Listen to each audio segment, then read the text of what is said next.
আমরা পড়েছি, এমন জীবন তুমি করিবে গঠন, মরণে হাসিবে তুমি, কাঁদিবে ভুবন। গোটা বিশ্বকে তিনি কাঁদিয়েছেন। আল্লামা যখন ইন্তেকাল করলেন, আমি তখন মালয়েশিয়া থেকে যুক্তরাষ্ট্রে একটা কনফারেন্সে যোগ দিতে যাচ্ছি, কাতার এয়ারলাইন্সে। মালয়েশিয়া থেকে দোহাতে নামলাম। দোহায় যখন আমার ট্রানজিট, তখন শুনতে পেলাম যে আল্লামা বিদায় নিয়েছেন। সোশ্যাল মিডিয়ায় শুনে বিশ্বাস করতে পারলাম না। মুহূর্তের মধ্যেই মাসুদ সাইদি ভাইকে মেসেজ করলাম, উনি কোনো উত্তর দিতে পারলেন না। মাসুদ ভাইয়ের সাথে যখন কোলাকুলি করি, আমাদের শামীম ভাইয়ের সাথে যখন কোলাকুলি করি, মনে হচ্ছে আল্লামা সাইদির ঘ্রাণ পাই। শরীরটা লিটারালি কাঁপছিল, নিজেকে মানাতে পারছিলাম না, বিশ্বাস করতে পারছিলাম যে আসলে আল্লামা বিদায় নিয়েছেন। ইন দ্য মিন টাইম আমার সেকেন্ড ফ্লাইট, দোহা টু নিউ ইয়র্ক, 12 ঘন্টার ফ্লাইটে উঠলাম। ইন্টারনেট থেকে বিচ্ছিন্ন হলাম। নামার পরে শুনলাম আল্লাহু আকবার, যেখানে ওনাকে কবরস্থ করার কথা ছিল সেখানেও কবর দিতে দেয়া হয় নাই। ছবিগুলো দেখতে লাগলাম, হাসিমাখা মুখ, হাসিমাখা নিথর দেহটা। মরণে হাসিবে তুমি, কাঁদিবে ভুবন। From east to west, from north to south, the entire globe, গোটা বিশ্ব ওনার জন্য কেঁদেছে। গোটা বিশ্ব কেঁদেছে, কাবার গিলাফ ধরে ধরে মানুষ চিৎকার করেছে। এর চেয়ে শ্রেষ্ঠ মৃত্যুকার হতে পারে? আমাদের আল্লামার আর কি পাওয়ার ছিল বলেন? আর কি পাওয়ার ছিল? কুল্লু নাফসিন যায়িকাতুল মাউত, যারাই দুনিয়াতে আসবে তারা ইন্তেকাল করবে, এটা আমরা মেনে নেই, এটা আমরা জানি। কিন্তু অবাক করা বিষয় হচ্ছে, আমরা আজও জানি না আমাদের আল্লামার মৃত্যু কি স্বাভাবিক হয়েছে নাকি এটা পরিকল্পিত মেডিকেল কিলিং ছিল। এটা যে পরিকল্পিত মেডিকেল কিলিং ছিল, এটা ধারণা করার পেছনে অনেক কারণ আছে।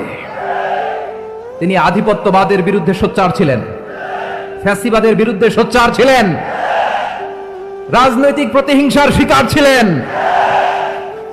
এজন্য এটা মেডিকেল কিলিং হতে পারে, এ ধারণা আমরা করতেই পারি। আওয়াজ করে বলেন ঠিক কিনা? যেই সময়টা আমরা কাটাচ্ছি, এত সুন্দর সময় বাংলাদেশ আর পাবে না। আমাদের জন্মের পর থেকে এরকম চমৎকার সময় আমরা পাই নাই। এটাই আসল সময়। আমরা ইন্টারিম গভর্নমেন্টের কাছে দাবি জানাই, উচ্চতর তদন্ত কমিটি করে এটা কি হত্যাকাণ্ড ছিল নাকি স্বাভাবিক মৃত্যু ছিল, এই রিপোর্ট গণমানুষের কাছে প্রচার করে জানাতে হবে। এই দাবির সাথে কি সবাই আপনারা একমত? কারা কারা একমত হাত তুলে দেখান।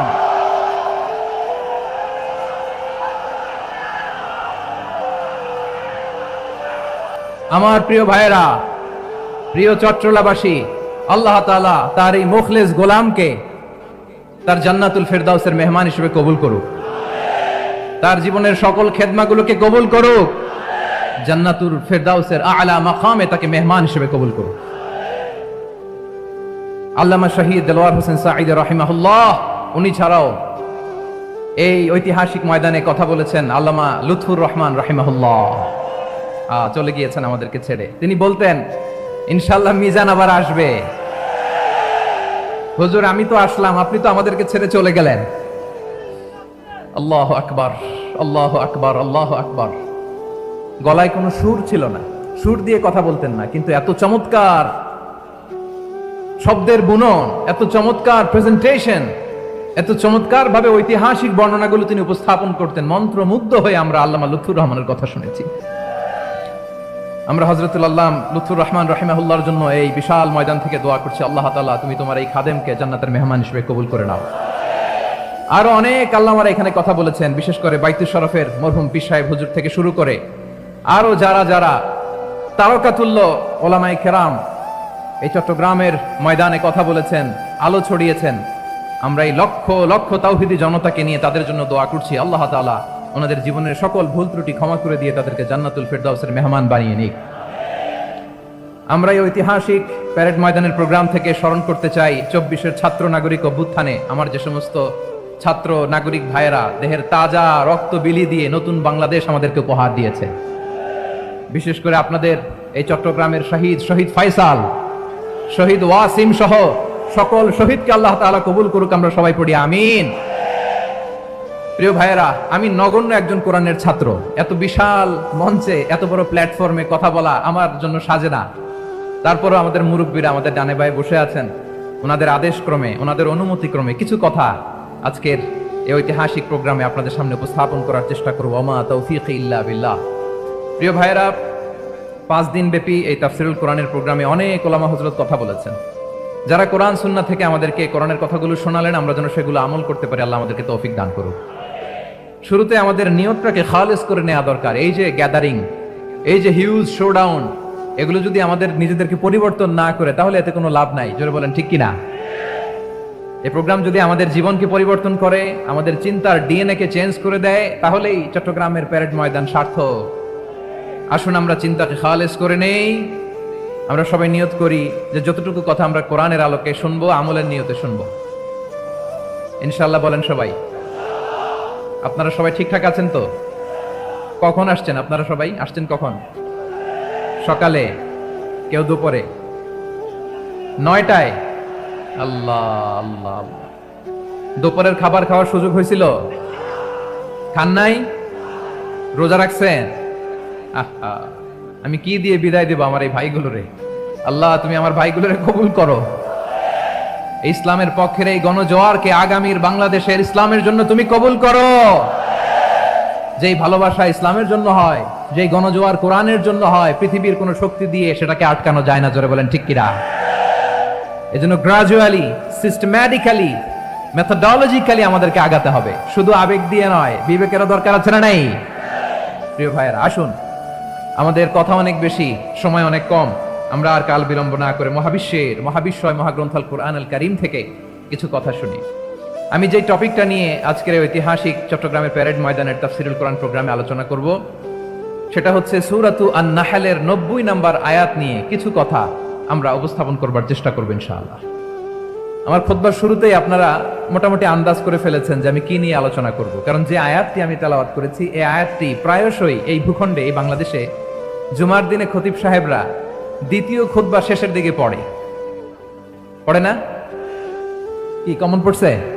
ইন্নাল্লাহা ইয়া'মুরু বিল আদলি ওয়াল ইহসান ওয়া ইতা'i যিল কুরবা ওয়া ইয়ানহা আনিল ফাহশাই ওয়াল মুনকারি ওয়াল বাগি ইয়া'iদুকুম লাআল্লাকুম তাযাক্কারুন। মুখস্থ আছে না সবার? আসুন আমরা এই আয়াতের সরল অর্থ, এর মর্মবাণী, এর সংক্ষিপ্ত তাফসীর সবাই মিলে আজকের এই প্রোগ্রাম থেকে উদ্ধার করার চেষ্টা করি। আপনারা মনোযোগী আছেন তো? ইনশাআল্লাহ। এই আয়াতটা অনেক কম্প্রিহেন্সিভ একটা আয়াত। সাইয়েদনা আব্দুল্লাহ ইবনে মাসউদ রাদিয়াল্লাহু তাআলা আনহু উনি বলেছেন, ইন্নাহা মিন আজমাই আয়াতিল কুরআন। এটা কোরআনের সবচেয়ে জামে মানে আয়াত। যদিও ছোট্ট আয়াত, অল্প কিছু কথামালা, কিন্তু তিনি বলতেন এটা কোরআনের সবচাইতে জামে মানে সবচেয়ে কম্প্রিহেন্সিভ একটা আয়াত, যেখানে কথা কম, শব্দ কম, কিন্তু এটার দোতনা, এটার আবেদন, এটার মিনিং অনেক বেশি। সুবহানাল্লাহ। এই আয়াতে আল্লাহ তাআলা বেসিক্যালি আমাদেরকে 3টা বিষয়ে আদেশ করেছেন আর 3টা বিষয়ে বারণ করেছেন, মানে নিষেধ করেছেন। আওয়াজ করে বলুন, আদেশ করেছেন কয়টা? প্রিয় চট্টলার ভাইয়েরা, আমার মতো এই যে 3 আঙ্গুল উঁচু করে বলেন, আদেশ করেছেন কয়টা? আবার নিষেধও কয়টা? মানবো তো আমরা ইনশাআল্লাহ? বলেন সবাই। 3 do's and 3 don'ts, do's and don'ts। 3টা আদেশ, 3টা নিষেধ। এই 3টা আদেশ আর 3টা নিষেধের ভেতরে আল্লাহ তাআলা গোটা ইসলামী শরিয়ার মূল নির্যাসকে ঢুকিয়ে দিয়েছেন। সুবহানাল্লাহ।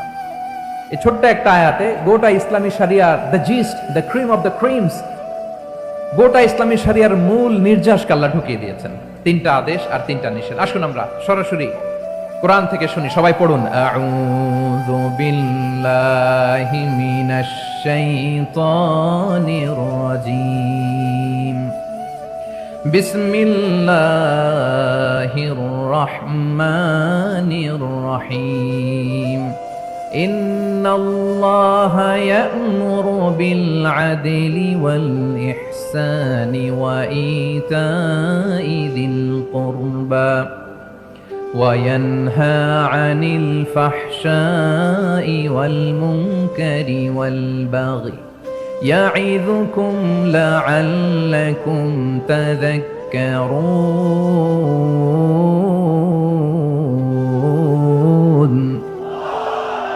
আল্লাহ তাআলা ইরশাদ করছেন, ইন্নাল্লাহা ইয়া'মুরু বিল আদলি ওয়াল ইহসান। নিশ্চয় আল্লাহ তাআলা তোমাদেরকে ন্যায় বিচারের আদেশ দেন, সদাচরণের আদেশ দেন, নিকটাত্মীয়দেরকে দানের আদেশ দেন। আদেশ কয়টা? আওয়াজ করে সবাই বলুন তো কয়টা? নিশ্চয় আল্লাহ তাআলা তোমাদেরকে ন্যায় বিচারের আদেশ দেন, সদাচরণের আদেশ দেন, তিনি তোমাদের নিকটাত্মীয়দেরকে দানের আদেশ দেন, আর তিনি তোমাদেরকে অশ্লীলতা থেকে নিষেধ করেন, মন্দ কাজ থেকে নিষেধ করেন, অবাধ্যতা সীমা লঙ্ঘন থেকে নিষেধ করেন। তিনি তোমাদেরকে উপদেশ দেন যাতে তোমরা শিক্ষা গ্রহণ করো। সুবহানাল্লাহ। উপদেশ দিচ্ছে স্বয়ং কে? তিনটা জিনিসের আদেশ। ইয়ামুরু বিল আদল, সুবিচার ন্যায় বিচারের আদেশ তিনি দেন। ইহসানের আদেশ দেন যাতে আমরা ইহসান করি, একে অপরের প্রতি সুবিচার করি, মহানুভবতা দেখায়, অনুগ্রহ দেখায়, আর নিকট আত্মীয়দেরকে যেন আমরা দান করি। এই তিনটা আদেশ তিনি দিয়েছেন। আর কোন তিনটা জিনিস থেকে তিনি বারণ করেছেন? অশ্লীলতা, ফাহশা, মুনকার, মানে সব মন্দ আর অসৎ কাজ, এগুলো থেকে তিনি আমাদেরকে বারণ করেন। ওয়াল বাগি, অবাধ্যতা, সীমা লঙ্ঘন, এই তিনটা কাজ থেকে তিনি আমাদেরকে বারণ করেন। তিনি আমাদেরকে উপদেশ দেন, স্বয়ং আল্লাহ তাআলা আমাদেরকে উপদেশ দেন যাতে করে আমরা শিক্ষা গ্রহণ করি। সুবহানাল্লাহ পড়ে। তাহলে আসুন আমরা ধরে ধরে একটা একটা করে সামনের দিকে আগাই। আল্লাহ তাআলা প্রথমে আমাদেরকে আদেশ দিয়েছেন আদালের। ইন্নাল্লাহা ইয়া'মুরু বিল আদল। আওয়াজ করে বলুন আল আদাল। সবাই পড়ুন আল আদাল। আমরা উর্দু জানি, হিন্দি জানি, অনেকে ইংরেজিও জানি, কিন্তু আরবি শব্দগুলো আমাদের মুখ দিয়ে বেরোতে চায় না। আওয়াজ করে বলুন আল আদাল।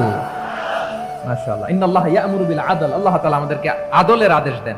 আদল অনেকে না বুঝলেও আদালত শব্দটা বুঝবেন। আদালত, আদালত, আদালত বুঝেন না? যেখানে বিচার কার্যের ফয়সালা করা হয়, কোর্ট কাচারি আদালত, এটা তো ভেরি কমন। এটা শুনছেন না সবাই? আদালত, যেখানে ন্যায় বিচার হবে, সুশাসন হবে।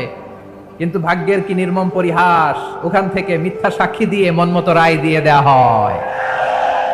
এগুলোর পরিবর্তন হওয়ার দরকার আছে না নাই? প্রিয় ভাইয়েরা, আদালত, আল আদল, ইংরেজিতে বলে জাস্টিস, ন্যায় বিচার, সুবিচার, সুশাসন, জাস্টিস, আল আদাল।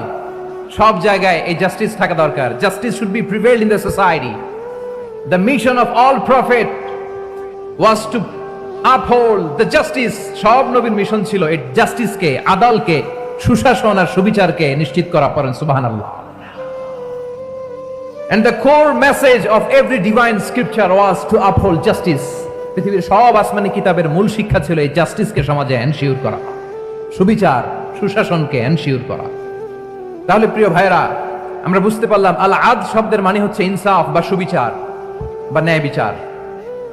এটা হচ্ছে একটা general meaning, very general meaning.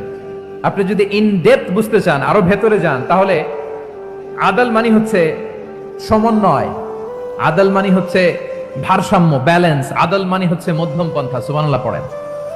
কারণ সব সময় সমান সমান হইলেই সুবিচার হয় না। কথা কি বুঝতেছেন?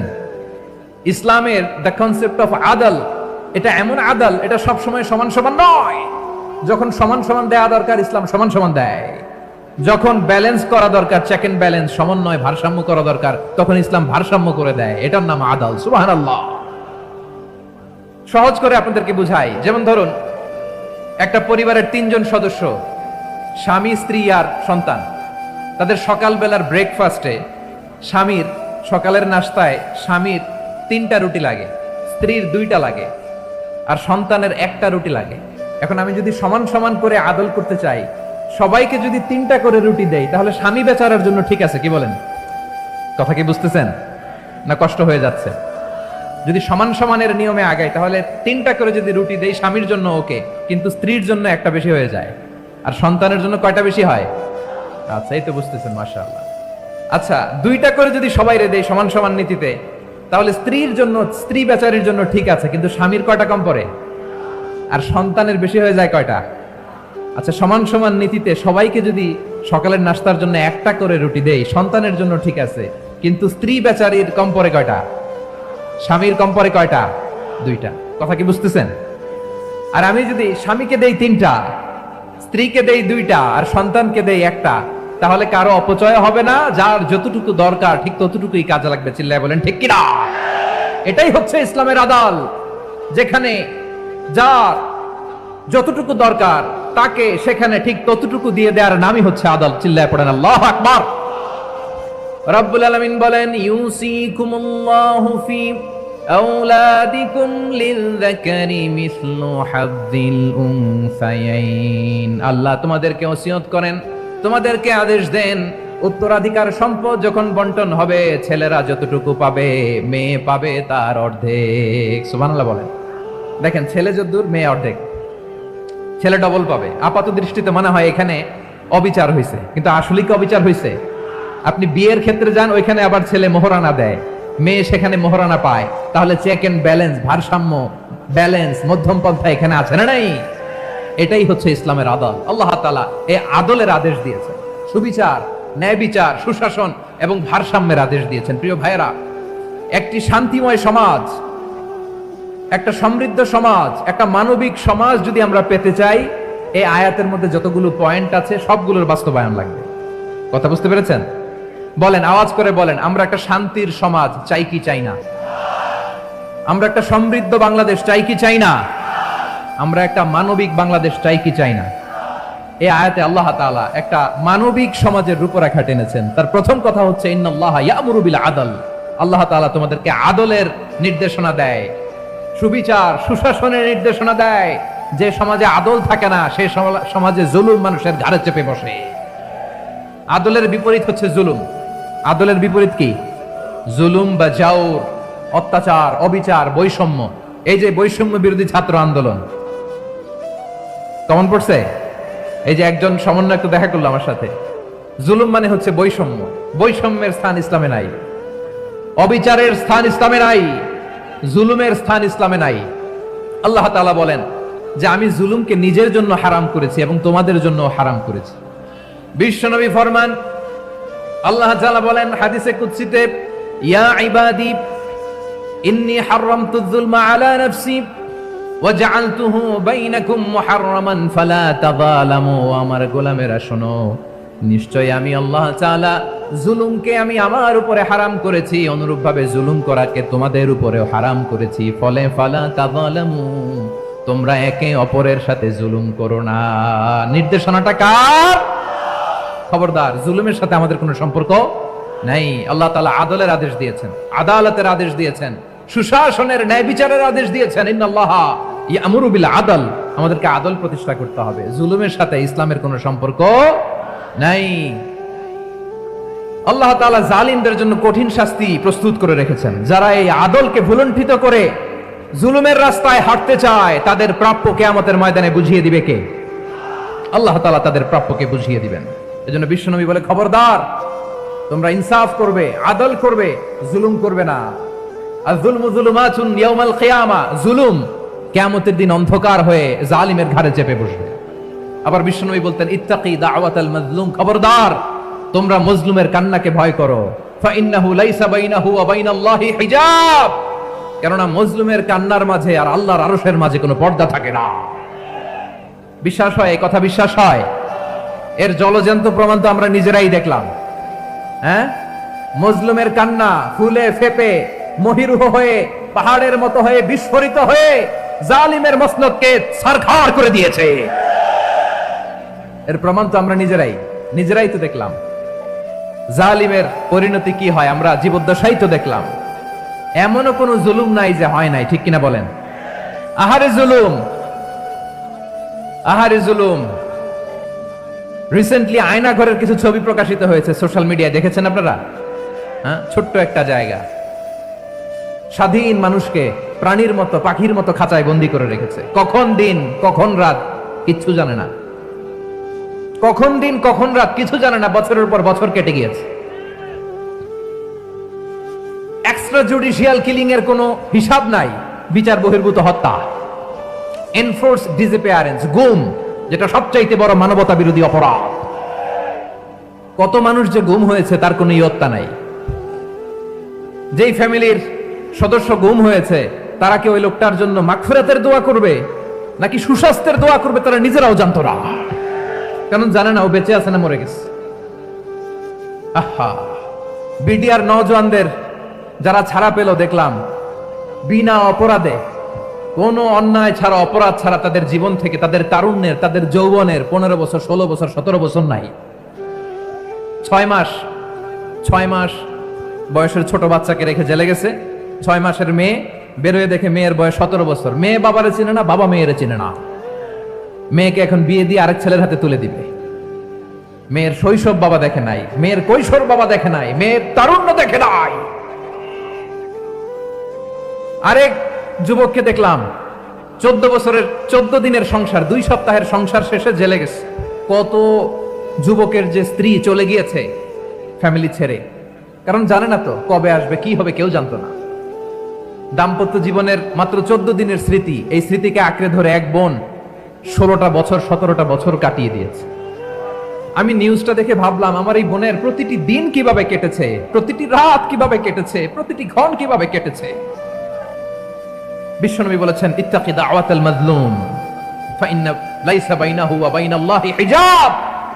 মাজলুমের কান্নাকে ভয় করো, কারণ মাজলুমের কান্না আর আল্লাহর মাঝে কোনো পর্দা থাকে না। আমরা আর এরকম কোন জুলুম বাংলাদেশে দেখতে চাই না, জোরে বলেন ঠিক কিনা? আর কেউ নতুন করে জালিম হোক আপনারা চান? আবার নতুন করে কেউ ফ্যাসিস্ট হোক আপনারা চান? এক দল আরেক দলকে নিশ্চিহ্ন করার রাজনীতিতে মেতে উঠুক, এটা আপনারা চান? আমরা বাংলাদেশকে আদল দিয়ে সাজাতে চাই। আমরা এই 56,000 বর্গ মাইলের প্রতিটা ইঞ্চি মাটিকে কোরআনের আইন দিয়ে সাজাতে চাই। রাজি আছেন আপনারা? কারা কারা রাজি দেখান হাত তুলে আল্লাহকে।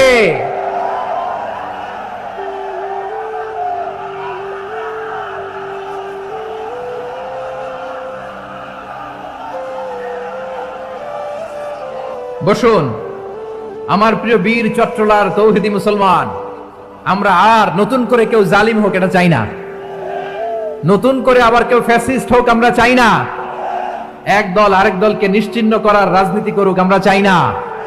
আমরা সুশাসনের বাংলাদেশ চাই, আমরা মানবিক বাংলাদেশ চাই, আমরা একটা সমৃদ্ধ বাংলাদেশ চাই, আমরা বিশ্বের বুকে সম্মান নিয়ে মাথা উঁচু করে দাঁড়াতে চাই, ঠিক কিনা বলেন? আল্লাহ বললেন, এটা যদি তোমরা চাও, একটা সমৃদ্ধ সমাজ যদি বিনির্মাণ করতে চাও, মানবিক সমাজ যদি বিনির্মাণ করতে চাও, আমি তোমাদেরকে সেজন্য প্রথমে আদালতের নির্দেশ দিলাম। ইন্নাল্লাহা ইয়া'মুরু বিল আদল, নিশ্চয় আল্লাহ তাআলা তোমাদেরকে ন্যায় বিচার সুশাসন এটার আদেশ দেন। সুবহানাল্লাহ। আদাল, ন্যায় বিচারের আদেশ আল্লাহ তাআলা কোরআনের বিভিন্ন আয়াতে দিয়েছেন। আল্লাহ তাআলা বলছেন, ইন্নাল্লাহা يأمركم أن تؤدوا الأمانات إلى أهلها وإذا حكمتم بين الناس أن تحكموا بالعدل إن الله نعم ما يعظكم به إن الله كان سميعا بصيرا।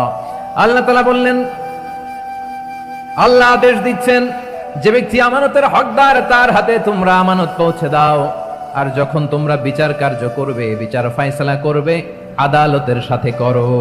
সুবহানাল্লাহ বলেন। ওয়াইদা হাকামতুম বাইনান নাসি আন তাহকুমু বিল আদল, আদালতের সাথে করবা। আল্লাহ তাআলা বলেন, যারা জাজ হবে, বিচারক হবে, তাদের যদি বাদী বিবাদীর কারো সাথে শত্রুতা থাকে, কারো সাথে যদি কোনো ধরনের রেশারেশি থাকে, আল্লাহ বলেন বিচার কার্য করতে যে ওই শত্রুতা রেশারেশির কারণে আদালতের বাইরে যে অবিচার করে বিচার করো না। ওয়ালা ইয়াজরিমান্নাকুম শানাআনু কওমিন আলা আল্লা তা'দিলু ই'দিলু হুয়া আকরাবু লিত্তাকওয়া ওয়াত্তাকুল্লাহা ইন্নাল্লাহা খাবীরুম বিমা তা'মালুন। খবরদার কোন জাতির প্রতি, কোন গোষ্ঠীর প্রতি, কোন গোত্রের প্রতি আক্রোশ যেন তোমাদেরকে ন্যায় বিচার থেকে দূরে সরিয়ে না দেয়, বরং আমি আল্লাহর আদেশ হলো ই'দিলু, তোমরা আদল করো, ন্যায় বিচার করো, সুবিচার করো, সুশাসন প্রতিষ্ঠা করো। হুয়া আকরাবু লিত্তাকওয়া, এটাই তাকওয়ার সবচেয়ে কাছাকাছি। সুবহানাল্লাহ বলেন। কোরআনের বিভিন্ন আয়াতে আল্লাহ তাআলা স্পেসিফিকলি ধরে ধরে বিচার করার সময় আমরা যেন আদাল করি সেটা বলেছেন। কোরআনের কোন কোন জায়গায় আল্লাহ তাআলা এই আল আদল শব্দটা ব্যবহার করেছেন। আবার একই জিনিস ইনসাফ, সুবিচার, সুশাসন, ন্যায় বিচার, ন্যায় পরায়ণতা বুঝাতে আল্লাহ তাআলা কখনো কখনো আল কিসত শব্দটা ব্যবহার করেছেন। আওয়াজ করে সবাই বলুন আল কিসত। প্রিয় ভাইরা, সবাই আওয়াজ করে আমার সাথে সাথে বলুন আল কিসত। আল্লাহ তাআলা বলেন, ওয়া ইন হাকামতা ফাহকুম বাইনাহুম বিল কিসতি ইন্নাল্লাহা ইউহিব্বুল মুকসিতিন। যখন তুমি বিচার করবে, বিশ্বনবীকে উদ্দেশ্য করে অ্যাড্রেস করে বললেন, নবী হে, ইহুদিরা কোনো বিষয়ে মীমাংসার জন্য যদি আপনার দরবারে আসে, যদি বিচার করতে হয়, খবরদার অবিচার করবেন না। ফয়সালা যেটা করবেন কিসতের সাথে করবেন, ন্যায় পরায়ণতার সাথে করবেন, কারণ ইন্নাল্লাহা ইউহিব্বুল মুকসিতিন, নিশ্চয় আল্লাহ রাব্বুল ইজ্জাত ন্যায় পরায়ণশীলদেরকে বড্ড ভালোবাসেন। সুবহানাল্লাহ বলেন।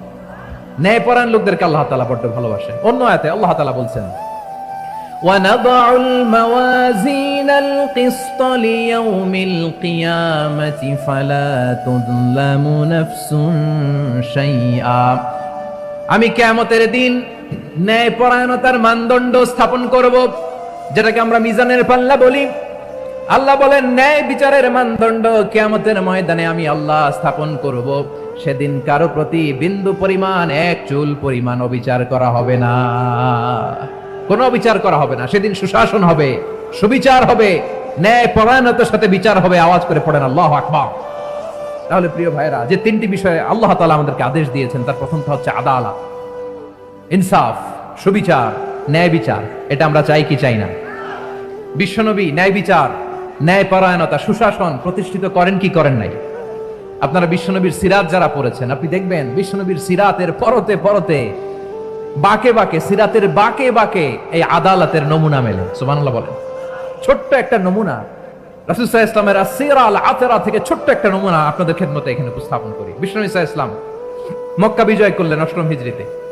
মক্কা বিজয় শেষে তিনি কয়েক সপ্তাহ মক্কাতে অবস্থান করলেন। ইন দ্য মিন টাইম মক্কার একটা ভেরি প্রেস্টিজিয়াস এন্ড ডিগনিফাইড ফ্যামিলির নারী চুরিতে ধরা পড়ল। কিসে ধরা পড়ল? সবাই বলেন কিসে? আমাদের সমাজে আসেনি এটা? আছে? ছোট না বড়? হ্যাঁ, হিসাব করে শেষ করা যায় না। ৩.৫ লাখ কোটি টাকা নাই উন্নয়ন প্রকল্পের নামে। উন্নয়ন প্রকল্পের নামে ৩.৫ লাখ কোটি টাকা নাই। ৩.৫ লাখ কোটি টাকা লিখতে পারবেন আপনি? এক টানে লিখতে পারবেন? বুঝতেছেন কত বড় সংখ্যা? হ্যাঁ, বনু মাখজুমিয়া গোত্রের এক নারী মক্কায় চুরিতে ধরা পড়ল। বলেন তো, চুরি করলে বিধান কি? কি কাটতে হবে? চুরির বিধান হলো হাত কেটে দাও। তাও সেটা গোপনে নয়, প্রকাশ্যে জনসম্মুখে হাত কেটে দাও। বনু মাখজুমিয়া গোত্রের নারী যখন চুরিতে ধরা পড়লো, সাহাবারা চিন্তায় পড়ে গেলেন। সবেমাত্র মক্কার লোকেরা কালিমা পড়ে মুসলমান হয়েছে, ইসলামের আইন কানুন তেমন জানে না, ইসলামী শরিয়ার সাথে বেশি পরিচিত নয়। এখন যদি বিশ্বনবী চুরির যেই বিধান, এটা যদি কায়েম করে হাত যদি কেটে দেয়, না জানি মক্কার লোকেরা আবার বিগড়ে যায়, না জানি মক্কার লোকেরা আবার মুরতাদ হয়ে যায়, না জানি মক্কার লোকেরা ইসলাম থেকে দূরে সরে যায়। চলো চলো, সাহাবীরা মিলে পরামর্শ করলেন, চলো বিশ্বনবীর কাছে যে বলি, ও নবী, শুধু কেবলমাত্র একমাত্র এই নারীর জন্য চুরির হাত কাটার বিধানটা আপনি একটু থামিয়ে দেন। চুরির হাত কাটার যে বিধান, এখানে একটু রহিত করে দেন, বাকিগুলা কইরেন মদিনাতে যে চলবে, কিন্তু মক্কায় এবারের জন্য মাফ করে দেন। কিন্তু কে বলবে? এই যে পরামর্শ, সাজেশন, এটা কে দিবে বিশ্বনবীর কাছে? সাহাবারা চিন্তায় পড়ে গেলেন। আল্লাহর নবীর সামনে দাঁড়িয়ে আল্লাহর দেয়া হুদুদ, আল্লাহর দেয়া বিধান থামিয়ে দেওয়া, মাফ করে দেওয়া, এই কথা বিশ্বনবীর সামনে বলার সাহস তো কেউ রাখে না। কেউ কেউ বলল, বিশ্বনবীর পালক পুত্র যায়েদ বিন হারেসার সন্তান উসামারে বিশ্বনবী নাতির মতো আদর করে, বড্ড বেশি ভালোবাসে উসামারে। এজন্য সাহাবারা উসামাকে বলতো হিব্বু রাসূলিল্লাহ, বিশ্বনবীর ভালোবাসা। কি বলতো? সাহাবীরা বললেন, বিশ্বনবীর ভালোবাসা, হিব্বু রাসূলিল্লাহ, উসামারে পাঠাও। উসামারে বিশ্বনবী নাতির মতো স্নেহ করে, মায়া করে, ভালোবাসে। আমরা পারবো না, উসামা পারবে। সবাই মিলে ফুলিয়ে ফুসিয়ে ওসামাকে, ছোট্ট ওসামাকে রাজি করালো। ওসামা এমন এমন কথা যে তুমি বিশ্বনবীর কাছে বলতে হবে, পারবা নাকি? ওসামা বলে, পারবো।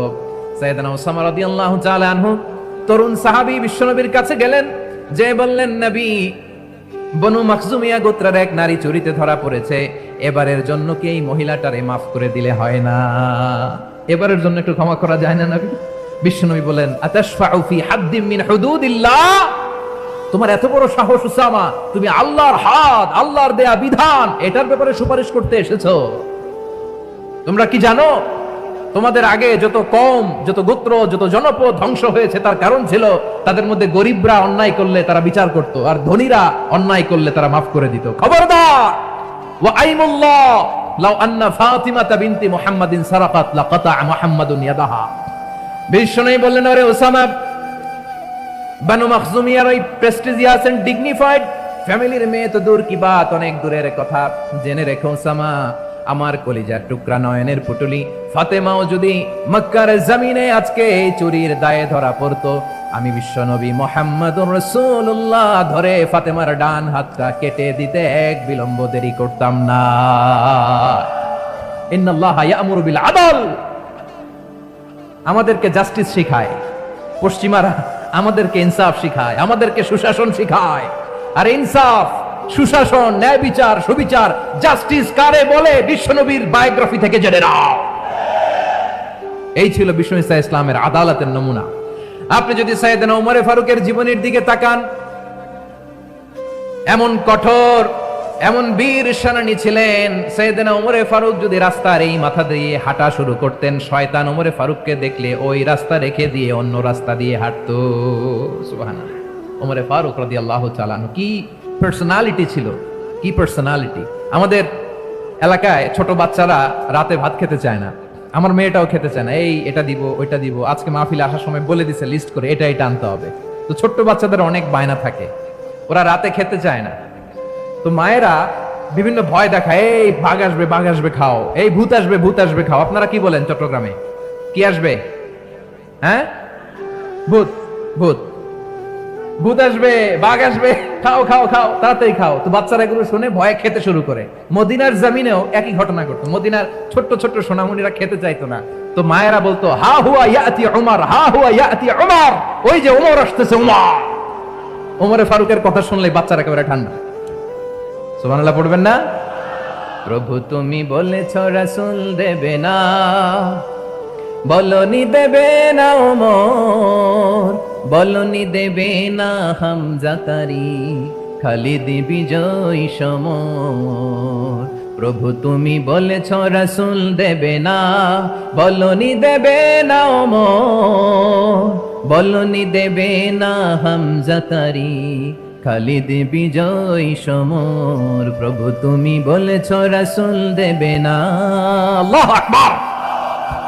ওমর ফারুক রাদিয়াল্লাহু তাআলা আনহু, ওনার কথা শুনলে গায়ের মধ্যে গুজবাম হয়, গায়ের পশমগুলো দাঁড়িয়ে যায়। সুবহানাল্লাহ বলেন। কি পার্সোনালিটি ছিল, কি ব্যক্তিত্ব ছিল। মুনাফিকরা ওমর ফারুককে জমের মতো ভয় পেতেন। শয়তান, খুদ শয়তান এই রাস্তা দিয়ে আসলে শয়তান অন্য রাস্তা দিয়ে হাঁটত। ওমর ফারুক রাদিয়াল্লাহু তাআলা আনহুর জীবনে যদি দেখেন, তাহলে সেখানে আপনি আদালতের, ইনসাফের, সুশাসনের, জাস্টিসের নমুনা দেখতে পাবেন। কয়টা শুনবেন? সাইয়েদনা ওমর ফারুকের রাদিয়াল্লাহু তাআলা আনহুর সন্তান আব্দুর রহমান মিশরে মদ খেয়ে মদ্যপ অবস্থায় ধরা পড়েছে। মদ খাওয়ার কারণে, মদ যদি কেউ পান করে আর যদি প্রমাণিত হয়, তার বিচার হলো 80 বেত। আওয়াজ করে বলেন কয় বেত? বাংলাদেশেও তো এই আইন আছে নাকি? বাংলাদেশে আছে? হ্যাঁ, মদ খাইলে 80 বেত, এই আইন বাংলাদেশে চালু হোক। আমরা চাই কি চাই না? চাই সবাই। এজন্যই তো ইসলাম ভাল লাগে না। ইসলামকে ভাল লাগে না। ইসলামকে আউট করে রাখতে পারলেই তো এরকম বড় বড় বোতল খাওয়া যায়। একেবারে সহজ, পানির মতো সহজ, হিসাব একেবারে সহজ। ওমর ফারুক রাদিয়াল্লাহু তাআলা আনহুর ছেলে ভুল করে মদ পান করে ফেলেছিলেন। আব্দুর রহমান, ঘটনা ঘটেছে মিশরে। মিশরের গভর্নর তখন আমর ইবনে আস রাদিয়াল্লাহু তাআলা আনহু। আব্দুর রহমানের ভাই যে গভর্নরকে বলল, গভর্নর যদি একটু দয়া করেন, খলিফার ছেলে আমার ভাই আব্দুর রহমান মদ্যপ অবস্থায় ধরা পড়েছে, জনসম্মুখে যদি আপনি বেত্রাঘাত করেন আমাদের প্রেস্টিজ থাকে না, যদি 80 বেত আপনি মারেন আমার কোনো কথা নাই, কিন্তু ঘরের ভেতরে মারেন। আব্দুর রহমানের ভাইয়ের সুপারিশ শুনে সাইয়েদনা আমর ইবনে আস রাদিয়াল্লাহু তাআলা আনহু রাজি হয়ে গেলেন। ঘরের ভেতরে লোকচক্ষুর আড়ালে 80 বেত তিনি মানলেন। কিন্তু ঘটনাক্রমে এই কথা লুকিয়ে লুকিয়ে ঘরের ভেতরে 80 বেত মারার কথা সাইয়েদনা ওমর ফারুক মদিনা থেকে জানতে পারলেন। মদিনা থেকে তিনি ফরমান জারি করলেন, এই বিচার যেমনটি আমর ইবনে আস আদায় করেছে, এটা প্রকৃতপক্ষে আদায় হয় নাই। আসো সবাই মদিনায় আসো, আমর ইবনে আস মদিনায় আসো। আব্দুর রহমানও আসো, সবাই আসো, জনসম্মুখে এই বিচার কার্যকর করতে হবে। সাইয়েদনা ওমরে ফারুক মসজিদে নববীর পিলারের মধ্যে নিজের ছেলেকে বাঁধলেন, আবার জনসম্মুখে 80টা বেত তার গায়ের মধ্যে মারলেন। মাজমুয়ে ফাতাওয়া ইবনে তাইমিয়া রাহিমাহুল্লাহ উনি এটা নকল করেছেন। এটা সবচেয়ে বিশুদ্ধ মত, আর অনেক মত আছে। মারা গেছে কবরের উপর, ওগুলো বাদই দিলাম। কেমন খলিফা ছিলেন, কেমন খলিফা! পশ্চিমারা তোমরা জাস্টিস আমাদেরকে শেখাও, ইনসাফ কারে বলে সুশাসন আমাদেরকে তোমরা শিখাও। ওমরে ফারুক রাদিয়াল্লাহু তাআলা ওই বিচারকে তিনি ধর্তব্য মনে করেন নাই। মদিনাতে এনে আবার জনসম্মুখে আবার 80 বেত মেরেছেন। মিশরে ওমরে ফারুক রাদিয়াল্লাহু তাআলা আমর ইবনে আল-আসকে গভর্নর করে পাঠালেন। সেখানে আমর ইবনে আল-আসের ছেলে একটা প্রতিযোগিতায় রানার আপ হয়েছে। এক মিশরি সেখানে চ্যাম্পিয়ন হয়েছে। রানার আপ বুঝতে পেরেছেন তো? রানার আপ সেকেন্ড হয়েছে, এক মিশরি হয়েছে চ্যাম্পিয়ন প্রথম। কিন্তু গভর্নরের ছেলে ও জিততে পারে নাই। ও রাগে ওই মিশরির গায়ের মধ্যে কয়েকটা লাঠি দিয়ে বাড়ি মেরেছে। মিশরি যে মদিনাতে ওমরে ফারুকের কাছে বিচার দিলেন, আপনার গভর্নরের ছেলে অন্যায়ভাবে আমার গায়ে হাত তুলেছে। সাইয়েদনা ওমরে ফারুক আবার ফরমান জারি করলেন, আসো মদিনাতে আসো। মিশরীকে ডাকলেন। ওই মিশরের গভর্নর আমর ইবনে আল-আস রাদিয়াল্লাহু তাআলা আনহুকে ডাকলেন, তার ছেলেকেও ডাকলেন। সবাই বসে রইল। আমর ইবনে আল-আস রাদিয়াল্লাহু তাআলা আনহু মাথা নিচু করে বসে আছেন, লজ্জায় কাচুমাচু। হায় হায়, আজকে আমার ছেলের কারণে আমিরুল মুমিনিন খলিফাতুল মুসলিমিন ওমরে ফারুকের কাছে আমি জনসম্মুখে লজ্জিত হচ্ছি। সাইয়েদনা ওমরে ফারুক বললেন, এই নাও লাঠি। গভর্নরের ছেলে তোমার মাথার মধ্যে যতগুলো বাড়ি মেরেছে, আজকে জনসম্মুখে তুমি অতগুলা বাড়ি মারো। মিশরি বলে, থাক, আপনি যে ডেকে আনছেন সবার সামনে এটা বলছেন, এতেই আমি খুশি। আল্লাহু আকবার! আপনার মহানুভবতা দেখে আমি খুশি, আর অপমানের দরকার নাই। ওমরে ফারুক বলে, না, খবরদার, এই কথা মিশরি তুমি বলো না, মারো, যতগুলা বাড়ি মেরেছে মারো। বাধ্য হয়ে মিশরি আমর ইবনে আল-আসের সামনে ওনার কলিজার টুকরা সন্তানের মাথার মধ্যে বাড়ি মারতে আরম্ভ করলেন। ঠিক যতগুলা বাড়ি গভর্নরের ছেলে আমর ইবনে আল-আসের ছেলে মিশরির গায়ে মেরেছিল, মাথায় মেরেছিল, মিশরি গুনে গুনে ততটা মারলেন। এই দৃশ্য দেখে ওমরে ফারুক রেগে মেগে আগুন, রাগের চোটে রাগ সামলাতে না পেরে, আর নিজেকে সামলাতে না পেরে মিশরিরে বললেন, ছেলেরে মারা শেষ হয়ে গেলে এবার বাবার টাক মাথার মধ্যে কয়েকটা বাড়ি মার। রাগের চোটে, আউট অফ অ্যাঙ্গার, রাগের চোটে, যে আমার পাঠানো গভর্নর আমর ইবনে আল-আস তার ছেলেকে কেন আদব তারবিয়া কেন শিক্ষা দিতে পারে না। ছেলেরে মারা হইলে এবার আমর ইবনে আল-আসের মাথার মধ্যে দুইটা মারো। এটা রাগে বলেছে, এটা শাস্তি হিসেবে না। সুবহানাল্লাহ পড়ে। তোমরা আমাদেরকে সুশাসন শিখাও, আমাদেরকে সুশাসন শিখাও। বিশ্বনবী বলেন, আদালত এটা যেন তেন বিষয় না, এটা দিয়েই মানবিক সমাজ গড়তে হবে। আল্লাহ তাআলা কিয়ামতের কঠিন ময়দানে, যেদিন স্বামী স্ত্রীকে চিনবে না, স্ত্রী স্বামীকে দেখে পালিয়ে যাবে, বন্ধু বন্ধুরে চিনবে না, পীর সাহেব মুরিদরে চিনবে না, মুরিদ পীর সাহেবরে চিনবে না, দলের কর্মী তার নেতারে চিনবে না, নেতা তার কর্মীরে চিনবে না, বন্ধু বন্ধুরে দেখে পালাবে। এই কঠিন মুহূর্তে সূর্যটা মাথার কাছে চলে আসবে, জমিনটা তামার জমিন হবে। আজকের জমিনের মতো নয়। মানুষ ঘর্মাক্ত, ক্লান্ত, শ্রান্ত মাথার মগজগুলো কানের ছিদ্র আর নাকের ছিদ্র দিয়ে বেয়ে বেয়ে পড়বে। বিশ্বনবী ফরমান, কিয়ামতের ওই কঠিন ময়দানে 7 শ্রেণীর ব্যক্তিকে রব্বুল আলামিন তার আরশের নিচে ছায়া দিবেন। তার মধ্যে প্রথম শ্রেণীর ব্যক্তি হলো ইমামুন আদিল। ইমামুন আদিল, ন্যায়পরায়ণ শাসক, যে ইনসাফের সাথে বিচার করে, যে জাস্টিস সমাজে সার্ভ করে, যে সুশাসন নিশ্চিত করে, ওই ইমামুন আদিল। আদিল শব্দটা বুঝছেন না? ইন্নাল্লাহা ইয়া'মুরু বিল আদল, পাইছেন? আদিল। 7 শ্রেণীর ব্যক্তিকে আল্লাহ তাআলা সুশীতল আরশের নিচে ছায়া দিবেন, যেদিন তার দেয়া ছায়া ছাড়া কোনো ছায়া থাকবে না। এর প্রথম হচ্ছে ইমামুন আদিল, ন্যায়পরায়ণ শাসক। চিল্লায় বলেন সুবহানাল্লাহ। আবার বিশ্বনবী বললেন, ইন্নাল মুকসিতিনা ইনদাল্লাহি আলা মানাবিরা মিন নূর আন ইয়ামিনির রহমান। কিয়ামতের দিন যারা ন্যায় পরায়ণ হিসেবে আল্লাহর সামনে দাঁড়াবে, কিয়ামতের দিন রব্বুল আলামিন তার আরশের ডান দিকে ওই ন্যায় পরায়ণ লোকদের জন্য আরশের ডান দিকে একটা নূরের মিম্বারে তাদেরকে বসার সুযোগ করে দিবে। আল্লাহর আরশের ডান দিকে ন্যায় পরায়ণ লোকদের জন্য আল্লাহ তাআলা নূরের মিম্বার বানাবে। চারটেখানি কথা মনে করেছেন? আল আদাল, জাস্টিস। ইন্নাল্লাহা ইয়া'মুরু বিল আদল, আল্লাহ তাআলা এই আদালতের নির্দেশনা দেয়, সুবিচার, সুশাসন। প্রিয় ভাইয়েরা, এটা আমরা বাংলাদেশে চাই কি চাই না?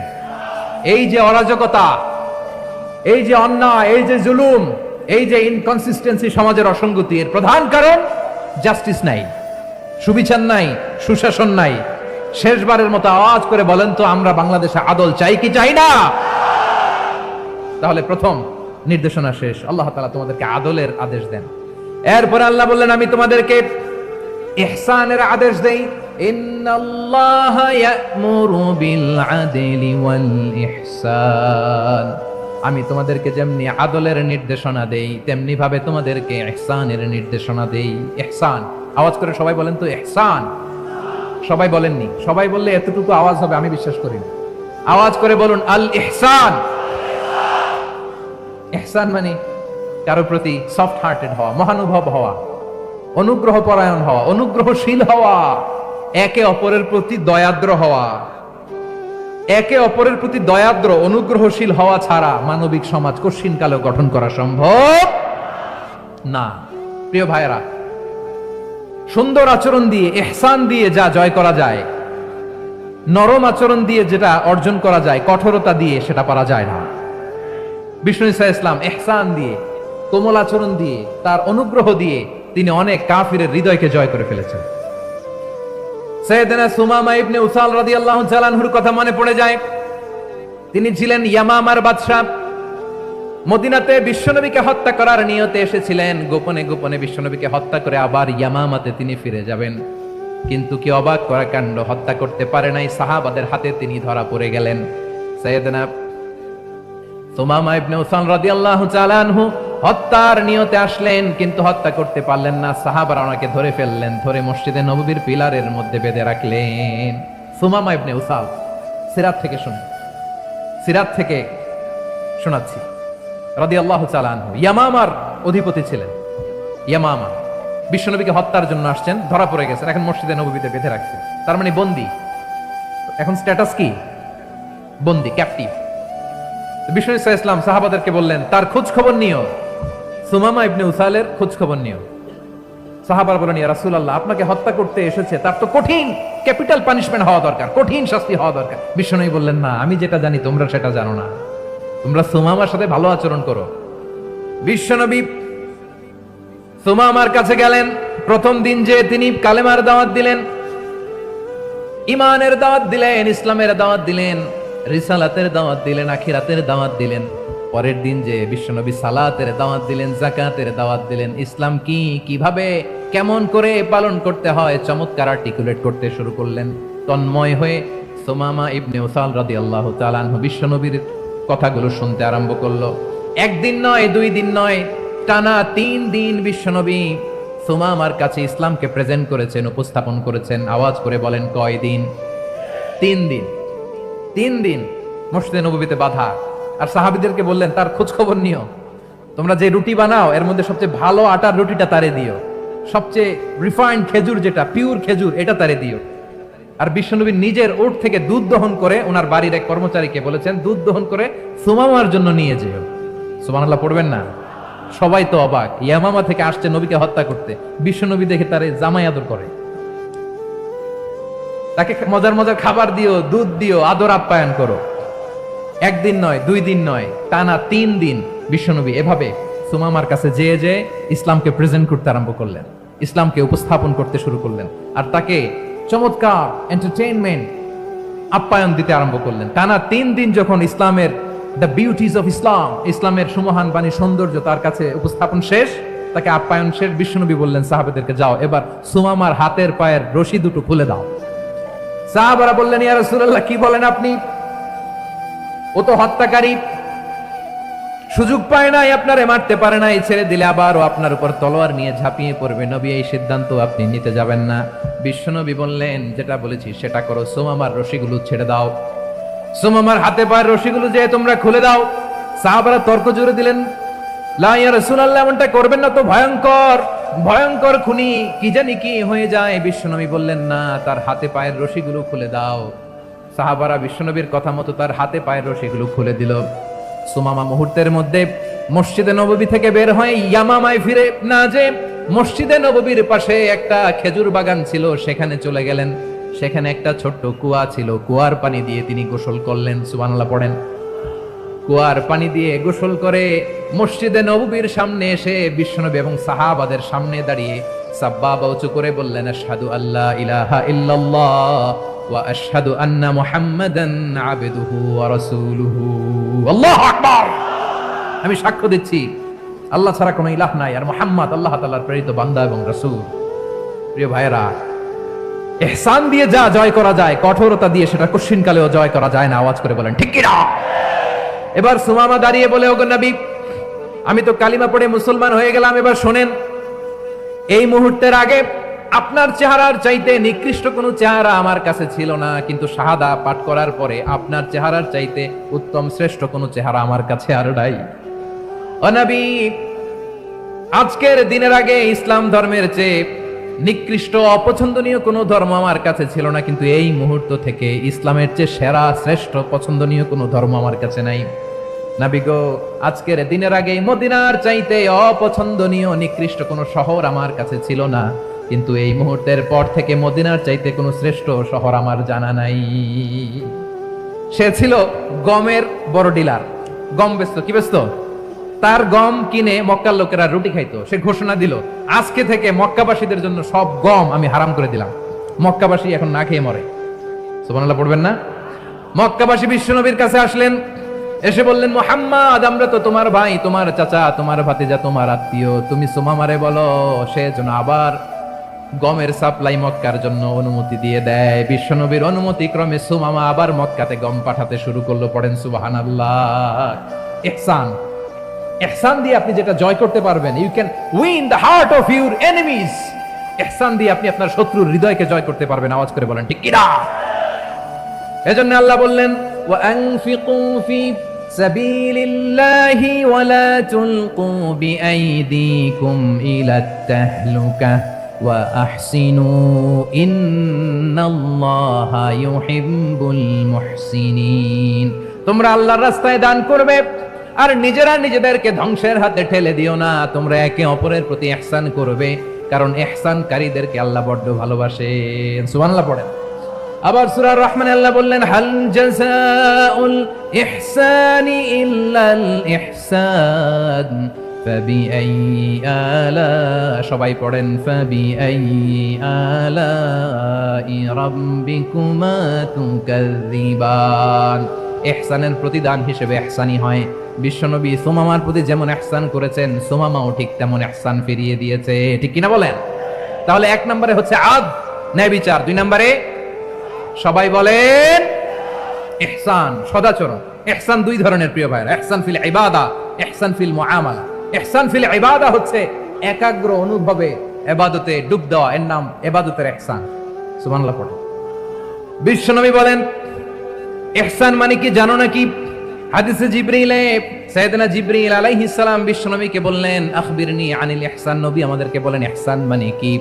বিশ্বনবী বললেন, আনতা আবুদাল্লাহা কাআন্নাকা তারাহু ফাইন লাম তাকুন তারাহু ফাইন্নাহু ইয়ারাক। ইহসান মানে হলো এমন ভাবে তুমি আল্লাহর সামনে নিজেকে উজাড় করে ইবাদত করবে, তুমি ভাববে তুমি আল্লাহকে দেখতে পাচ্ছ।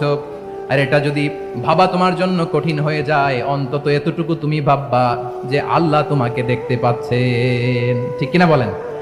ও আমার বীর চট্টলার ভাইয়েরা, কেউ যেটা দেখে না সেটা দেখে কে? এই বিশ্বাস হৃদয়ের মধ্যে আছে? নামাজে যখন দাঁড়ান এই ফিলিংসটা আনা যাবে? হ্যাঁ, এশার সালাত তো এখনো হয় নাই না? আলোচনা শেষে এশার সালাত এখানে অনুষ্ঠিত হবে, তাই না? আচ্ছা বলুন তো, আমরা এশার সালাত পর্যন্ত বেঁচে থাকবো, এই গ্যারান্টি আছে কার কার? হাত তোলেন। কয়েকজন হাত তুলছে পেছনে, না বুঝে তুলে ফেলছে। এশা পর্যন্ত যে আমরা হায়াত পাবো কোনো গ্যারান্টি আছে? সবাই আওয়াজ করে বলেন, গ্যারান্টি আছে? গ্যারান্টি নাই। এজন্য বিষ্ণু ইসলাম বলেছে, এমন ভাবে নামাজে দাঁড়াও, ইবাদত করো, মনে করো হতে পারে এটাই আমার জীবনের শেষ নামাজ। পারফর্ম দ্য সালাহ as if this is your last and final prayer. এমন ভাবে সালাতে দাঁড়াও, ভাবো হতে পারে এটাই তোমার জীবনের শেষ নামাজ। এমন ভাবে নামাজে দাঁড়াও, ভাবো এটাই শেষ নামাজ। তাহলে নামাজে একাগ্রতা বাড়ায় দিবে কে? ফলে ইবাদতের ইহসান আমাদের অর্জিত হবে। আর মুআমালাতে ইহসান হলো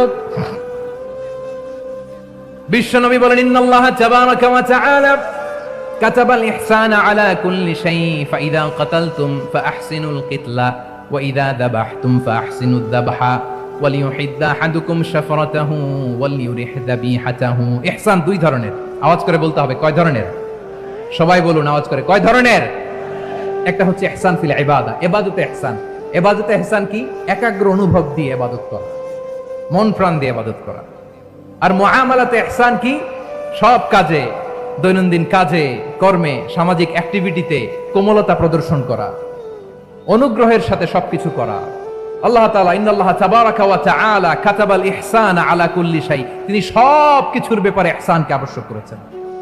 সবকিছুতে মুমিনের সব কাজে ইহসানের পরশ থাকবে। ওয়া ইযা কাতালতুম ফাহসিনুল কিতলা, বিশ্বনবী বলেন তুমি যখন কাউকে হত্যা করো ইহসানের সাথে করো। সুবহানাল্লাহ পড়বেন না? যখন হত্যা করো তখনও ইহসানের সাথে। আচ্ছা হত্যা করবো আবার ইহসান আসবে করতে, করে তো মেরেই ফেলবো আমি। আল্লাহ, ও ভাই একজন খুন করেছে, খুনি, রাষ্ট্রীয় আইনে তার শাস্তি হয়েছে ডেথ পেনাল্টি, মৃত্যুদণ্ড। এখন মৃত্যুদণ্ড দেখে আপনি যেমনি মন চায় তেমনি মারবেন লোকটারে? ওর নাক কেটে ফেলতে পারবেন? ওর কান কাটতে পারবেন? ওর চোখ উপড়ে ফেলতে পারবেন আপনি? যেমন মন চায় তার অঙ্গহানি করা যাবে না। ইহসানের সাথে তাকে হত্যা করো। সুবহানাল্লাহ, this is Islam, this is the true essence of Islam. ওয়া ইযা যাবাহতুম ফাহসিনুয যাবহা, যখন জবাই করবে তখনও ইহসানের সাথে জবাই করো। করব জবাই, ওইখানেও নাকি ইহসান। আচ্ছা কুরবানির দিন আমরা পশুগুলোরে কি করি বলেন সবাই আওয়াজ করে? জবাই। জবাই মানে তো এটার মেরেই ফেলতেছি, একটু পরে তো টুকরো টুকরো করে গোশতগুলো খাবো, এটা তো খাবো, এটা তো মেরেই ফেলবো। বিষ্ণু বলে না, জবাইয়ের মধ্যেও মুমিনের জবের ভেতরেও ইহসানের পরশ থাকা চাই। যখন জবাই করবে প্রাণীটাকে হাত পা টাইট করে বেঁধে নাও, ছুরিটাকে শার্পেন করে নাও, ধারালো করে নাও, যাতে অল্প সময়ে জবাইটা হয়ে যায়, প্রাণীটা যাতে কম কষ্ট পায়। সুবহানাল্লাহ পড়ে। দিস ইজ কল্ড ইহসান। ইহসান, আল্লাহ তাআলা যেমনি আদলের আদেশ করেছেন, ন্যায় বিচার, জাস্টিস এনশিওর করতে বলেছেন, সমাজে ইহসানের ব্যবহার, ইহসানের অনুশীলন তিনি করতে বলেছেন। এজন্য মুমিনের প্রতিটি কাজে, আমার চট্টগ্রামের ভাইয়েরা আমার দিকে তাকান, খেয়াল করে শুনুন, মুমিন জীবনের প্রতিটি কাজে ইহসানের পরশ থাকা চাই। আমরা যেন আমাদের পরিবারের প্রতি ইহসান করি, আমরা যেন আমাদের কর্মচারীদের প্রতি ইহসান করি, আমরা যেন আমাদের কলিগদের প্রতি ইহসান করি, আমরা যেন আমাদের ভাইদের প্রতি ইহসান করি। মুমিন জীবনের প্রতি কাজে ইহসানের পরশ থাকার দরকার আছে না নাই? কথা বুঝতে পেরেছেন? তাহলে আল্লাহ তাআলার তিনটা আদেশ ছিল, কয়টা গেল? ভুলে গেছে, ভুলে গেছে চট্টগ্রাম। তিনটা আদেশের মধ্যে কয়টা বললাম? প্রথমে কি ছিল? আদল। দুই নম্বরে, তিন নম্বরে রব্বুল আলামিন বললেন ওয়া ইতাইদিল কুরবা, নিকটাত্মীয়দেরকে দান করো। নিকট আত্মীয়দেরকে দাও, যারা তোমাদের ব্লাড কানেকশনের আত্মীয় তাদেরকে তোমরা দাও। এখানে জেনারেলি বললেন দাও, কি দিব সেটা তিনি এখানে বলেন নাই, সেটা তিনি সূরাতুল ইসরার মধ্যে বলেছেন। আল্লাহ বলেন ওয়া আতিযাল কুরবা হাক্কা, নিকট আত্মীয়দেরকে তাদের অধিকার, তাদের প্রাপ্য তোমরা বুঝিয়ে দাও। দেখেন, একটা শান্তির সমাজ, একটা সমৃদ্ধ সমাজ, একটা মানবিক সমাজ গঠনের জন্য আল্লাহ তাআলা বেশি না, মাত্র তিনটা অর্ডার, তিনটা ভার্ডিক্ট তিনি জারি করেছেন। এক নাম্বার সুশাসন, ন্যায় বিচার। দুই নাম্বার ইহসান। তিন নাম্বার নিকটাত্মীয়, যারা কাছের, তোমার ভেরি ক্লোজ রিলেশনশিপে আছে, তাদেরকে দাও। দাও, দিলে বাড়িয়ে দেয় কে? অনেকে দিতে চায় না, কৃপণতা করে। দিলে বাড়ায় দেয় কে? ও মিয়া, মদিনার মধ্যে সবচাইতে গরিব সাহাবী ছিল বেলাল রাদিয়াল্লাহু তাআলা আনহু। ওনার এন্টায়ার অ্যাসেট, সম্পদের পরিমাণ কতদূর জানেন? একটা লুঙ্গি। বেলাল রাদিয়াল্লাহু তাআলা আনহু, ওনার টোটাল ওয়েলথের এস্টিমেশন হচ্ছে মাত্র একটা লুঙ্গি। একটা লুঙ্গি, টোটাল ওয়েলথ এস্টিমেশন, টোটাল সম্পদের পরিমাণ বেলাল রাদিয়াল্লাহু তাআলা আনহুর কি ছিল? কথা বোঝে নাই বোধহয়। কি ছিল? ওই বেলাল রাদিয়াল্লাহু তাআলা আনহুকে বিষ্ণু ইসলাম বলেছেন আনফিক ইয়া বেলাল, ও বেলাল তুমিও দাও। ওয়ালা তাখশা মিন যিল আরশি ইখলালা, আরশের অধিপতির তো কোনো ঘাটতি নাই, তুমি দিলে ওই আল্লাহ তোমারে বাড়ায় দিবে। এজন্য আমার প্রিয় ভাইয়েরা, দিলে কমে না, দিলে বাড়ে। অনেকে ধরে রাখে, নতুন কিছু নিতে পারে না, হাত দিয়ে যেটা ধরে রেখেছেন এটা দিয়ে দেন, বড় একটা ধরার সুযোগ পাবেন। জোরে বলেন ঠিক কিনা? ধরেন 5 কেজি ওজনের একটা ধরে রাখছেন, এখন 10, এটা না ছাড়লে 10 কেজি ধরতে পারবেন আপনি? আচ্ছা 10 কেজির জিনিস একটা আছে হাতে, ওইটা যদি ছেড়ে দেন তাইলে না 15 কেজি ধরতে পারবেন। কথা বলেন ঠিক কিনা? তাহলে দিলে বাড়িয়ে দেয় কে? রব্বুল আলামিন বললেন 3 নাম্বার আদেশ হলো তোমাদের প্রতি সমাজটারে কেমন করে মানবিক সমাজ, সুন্দর সমাজ গড়বা। 3 নাম্বার আদেশ হলো ওয়াআতিদাল কুরবা হাক্কা, নিকটাত্মীয়দেরকে তাদের প্রাপ্য বুঝিয়ে দাও। এই নিকটাত্মীয়দেরকে তাদের অধিকার বুঝিয়ে দেওয়া, প্রাপ্য বুঝিয়ে দেওয়াতে আমাদের গাফলতি আছে না নাই? চট্টগ্রামে নাই? মাশাআল্লাহ আছে, আছে। অনেকে দেখবেন অনেক আল্লাহওয়ালা তাহাজ্জুদ গুজার, সেজদা দিতে দিতে কপালে কালো দাগ ফেলে দিছে, সে তার বোনের হকটা আদায় করে নাই। আছে না নাই? হ্যাঁ, এখানেও আছে। সর্বনাশ। অনেক বড় হাজী সাহেব, বিশাল লম্বা দাড়ি, ছেলেরে সব দিয়ে দিছে, মেয়েরে কিছু দেয় নাই, মেয়ের হক আদায় করে নাই। আছে না নাই?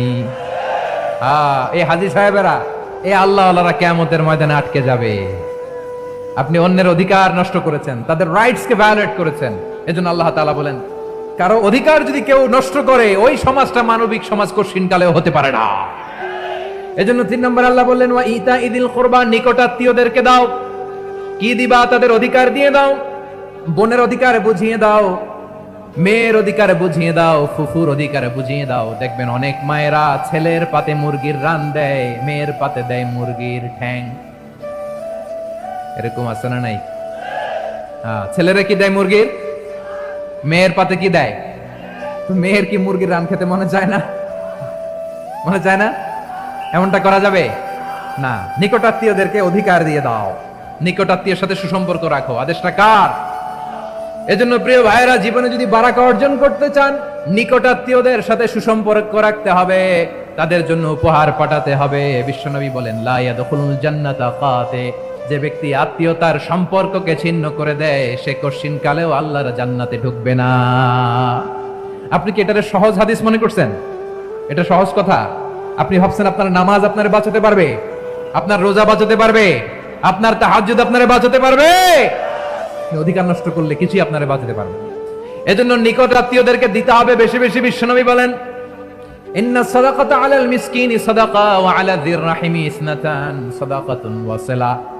মিসকিনরে দান করলে শুধু দানের সওয়াব হয়, নিকট আত্মীয়কে দান করলে 2টার সওয়াব হয়, সাদাকার সওয়াব হয়, আবার আত্মীয়তার বন্ধন অটুট রাখার সওয়াব হয়ে যায়। আবার বিশ্বনবী বললেন মান সাররাহু আইয়ুবসাতা লাহু ফি রিজকিহি ওয়া ইউনসা লাহু ফি আসারিহি ফালইয়াসিল রাহিমা। যে ব্যক্তি তার রিজিকের প্রশস্ততা চায় আর হায়াতে বরকত চায়, সে যেন তার আত্মীয়ের সাথে সুসম্পর্ক রাখে। আমার প্রিয় চট্টলার ভাইয়েরা, আমাদের রিজিক বাড়ুক, এটা আমরা চাই কি চাই না? সবাই চান? হ্যাঁ, আমাদের রিজিকে প্রশস্ততা আসুক, চাই কি চাই না? আমাদের হায়াতে বরকত আসুক, আমরা চাই কি চাই না? এই 2টা যদি চান, তাহলে নিকটাত্মীয়দের সাথে সুসম্পর্ক রাখবেন। পারবেন? তাহলে সমাজটারে মানবিক সমাজ বানায় দিবে কে? 3টা আদেশ চলে গেল। কয়টা? আওয়াজ করে বলেন। 1 নম্বরে কি ছিল? 2 নম্বরে, 3 নম্বরে নিকটাত্মীয়দেরকে দান। আপনাদেরকে আরো শোনার আগ্রহ আছে? আপনাদের মনোযোগ আছে না গেছে? কষ্ট হচ্ছে না? মাশাআল্লাহ, মাশাআল্লাহ। তাকবীর পড়ুন, লিল্লাহি তাকবীর। আমার প্রিয় ভাইরা, আল্লাহ তাআলা 3টা জিনিসের যেমনি আদেশ করেছেন, অনুরূপভাবে 3টা বিষয় তিনি বারণ করেছেন, নিষেধ করেছেন। ওগুলোর কাছেও যাওয়া যাবে। শুনবেন। রাব্বুল আলামিন বলেন ওয়ায়ানহা আনিল ফাহশাই ওয়াল মুনকারি ওয়াল বাগি। আমি যেমনি 3টি বিষয়ে আদেশ করলাম, অনুরূপভাবে 3টি বিষয়ে বারণ করলাম, নিষেধ করলাম। আমার 1 নাম্বার নিষেধাজ্ঞা হলো অশ্লীলতার প্রতি। ফাহশা, ওয়ায়ানহা আনিল ফাহশা। আল্লাহ তাআলা অশ্লীলতাকে নিষেধ করেছেন। কোন জিনিসকে? সবাই বলুন, কোন জিনিসকে? যত ধরনের, যত টাইপের, যত ক্যাটাগরির অশ্লীলতা হতে পারে, সব অশ্লীলতাকে হারাম করেছেন কে? ফাহশা মানে কি? কথায়, কাজে, আচরণে, কমেন্ট, ফেসবুকের কমেন্টসে যত ধরনের নোংরামো আছে, যত ধরনের অশ্লীলতা আছে, এটাকে আরবিতে বলে ফাহশা। এটাকে কি বলে? রাব্বুল আলামিন বলেন কুল ইন্নামা হারামা রাব্বিয়াল ফাওয়াহিশা মা যাহারা মিনহা ওয়া মা বাতান ও নবী, আপনি বলে দেন আমার রব প্রকাশ্য অপ্রকাশ্য, স্পষ্ট কিংবা অস্পষ্ট, দৃশ্যমান কিংবা অদৃশ্যমান সব অশ্লীলতাকে হারাম করেছেন। সব ধরনের অশ্লীলতা হারাম, সব ধরনের। আল্লাহ তাআলা আমাদেরকে অশ্লীলতা থেকে বাঁচান, অশ্লীলতা থেকে তিনি আমাদেরকে হেফাজত করুক, পড়েন আমিন। এবার বলেন, আমাদের সমাজে অশ্লীলতা আছে না নাই? চট্টগ্রামে নাই? আমি কই নাই, ওনারা বলে আছে। দেখছেন, আমি সামহাও বাঁচায় দেওয়ার ট্রাই করতেছি, আমি সামহাও বাঁচায় দেওয়ার ট্রাই করতেছি, ওনারা বলে আছে। অশ্লীলতা নানা ভাবে, নানা নামে, নানা মোড়কে আমাদের সমাজে আছে না নাই? সংস্কৃতির নামে, ফ্যাশনের নামে, বিনোদনের নামে, উপন্যাসের নামে, কনসার্টের নামে অশ্লীলতা আছে না নাই? আপনি দেখেছেন কনসার্টগুলোর অবস্থা? এই যে আতিফ আসলাম যে আসছে আমাদের দেশে, তারপর কে কে আসছে, আমাদের তরুণ তরুণীরা, আমাদের যুবক যুবতীরা, আমাদের জেনজিরা, কি অবস্থা ওইখানে? হ্যাঁ, কি অবস্থা? কে বাঁচাবে ওদের? কে রক্ষা করবে ওদের ইমানের, ওদের চরিত্রের হেফাজতের গ্যারান্টি কে দিবে? কনসার্টের নামে অশ্লীলতা আছে না নাই? ছেলে মেয়ে একে অপরকে জড়ায় ধরতেছে, একে অপরকে চুমু খাচ্ছে, প্রকাশ্যে দিবালোকে গণমানুষের সামনে। আল্লাহ তাআলা এই অশ্লীলতা থেকে আমাদেরকে বেঁচে থাকতে বলেছেন, বেঁচে থাকতে বলেছেন। রূপালী জগতের নামে অশ্লীলতা আছে না নাই?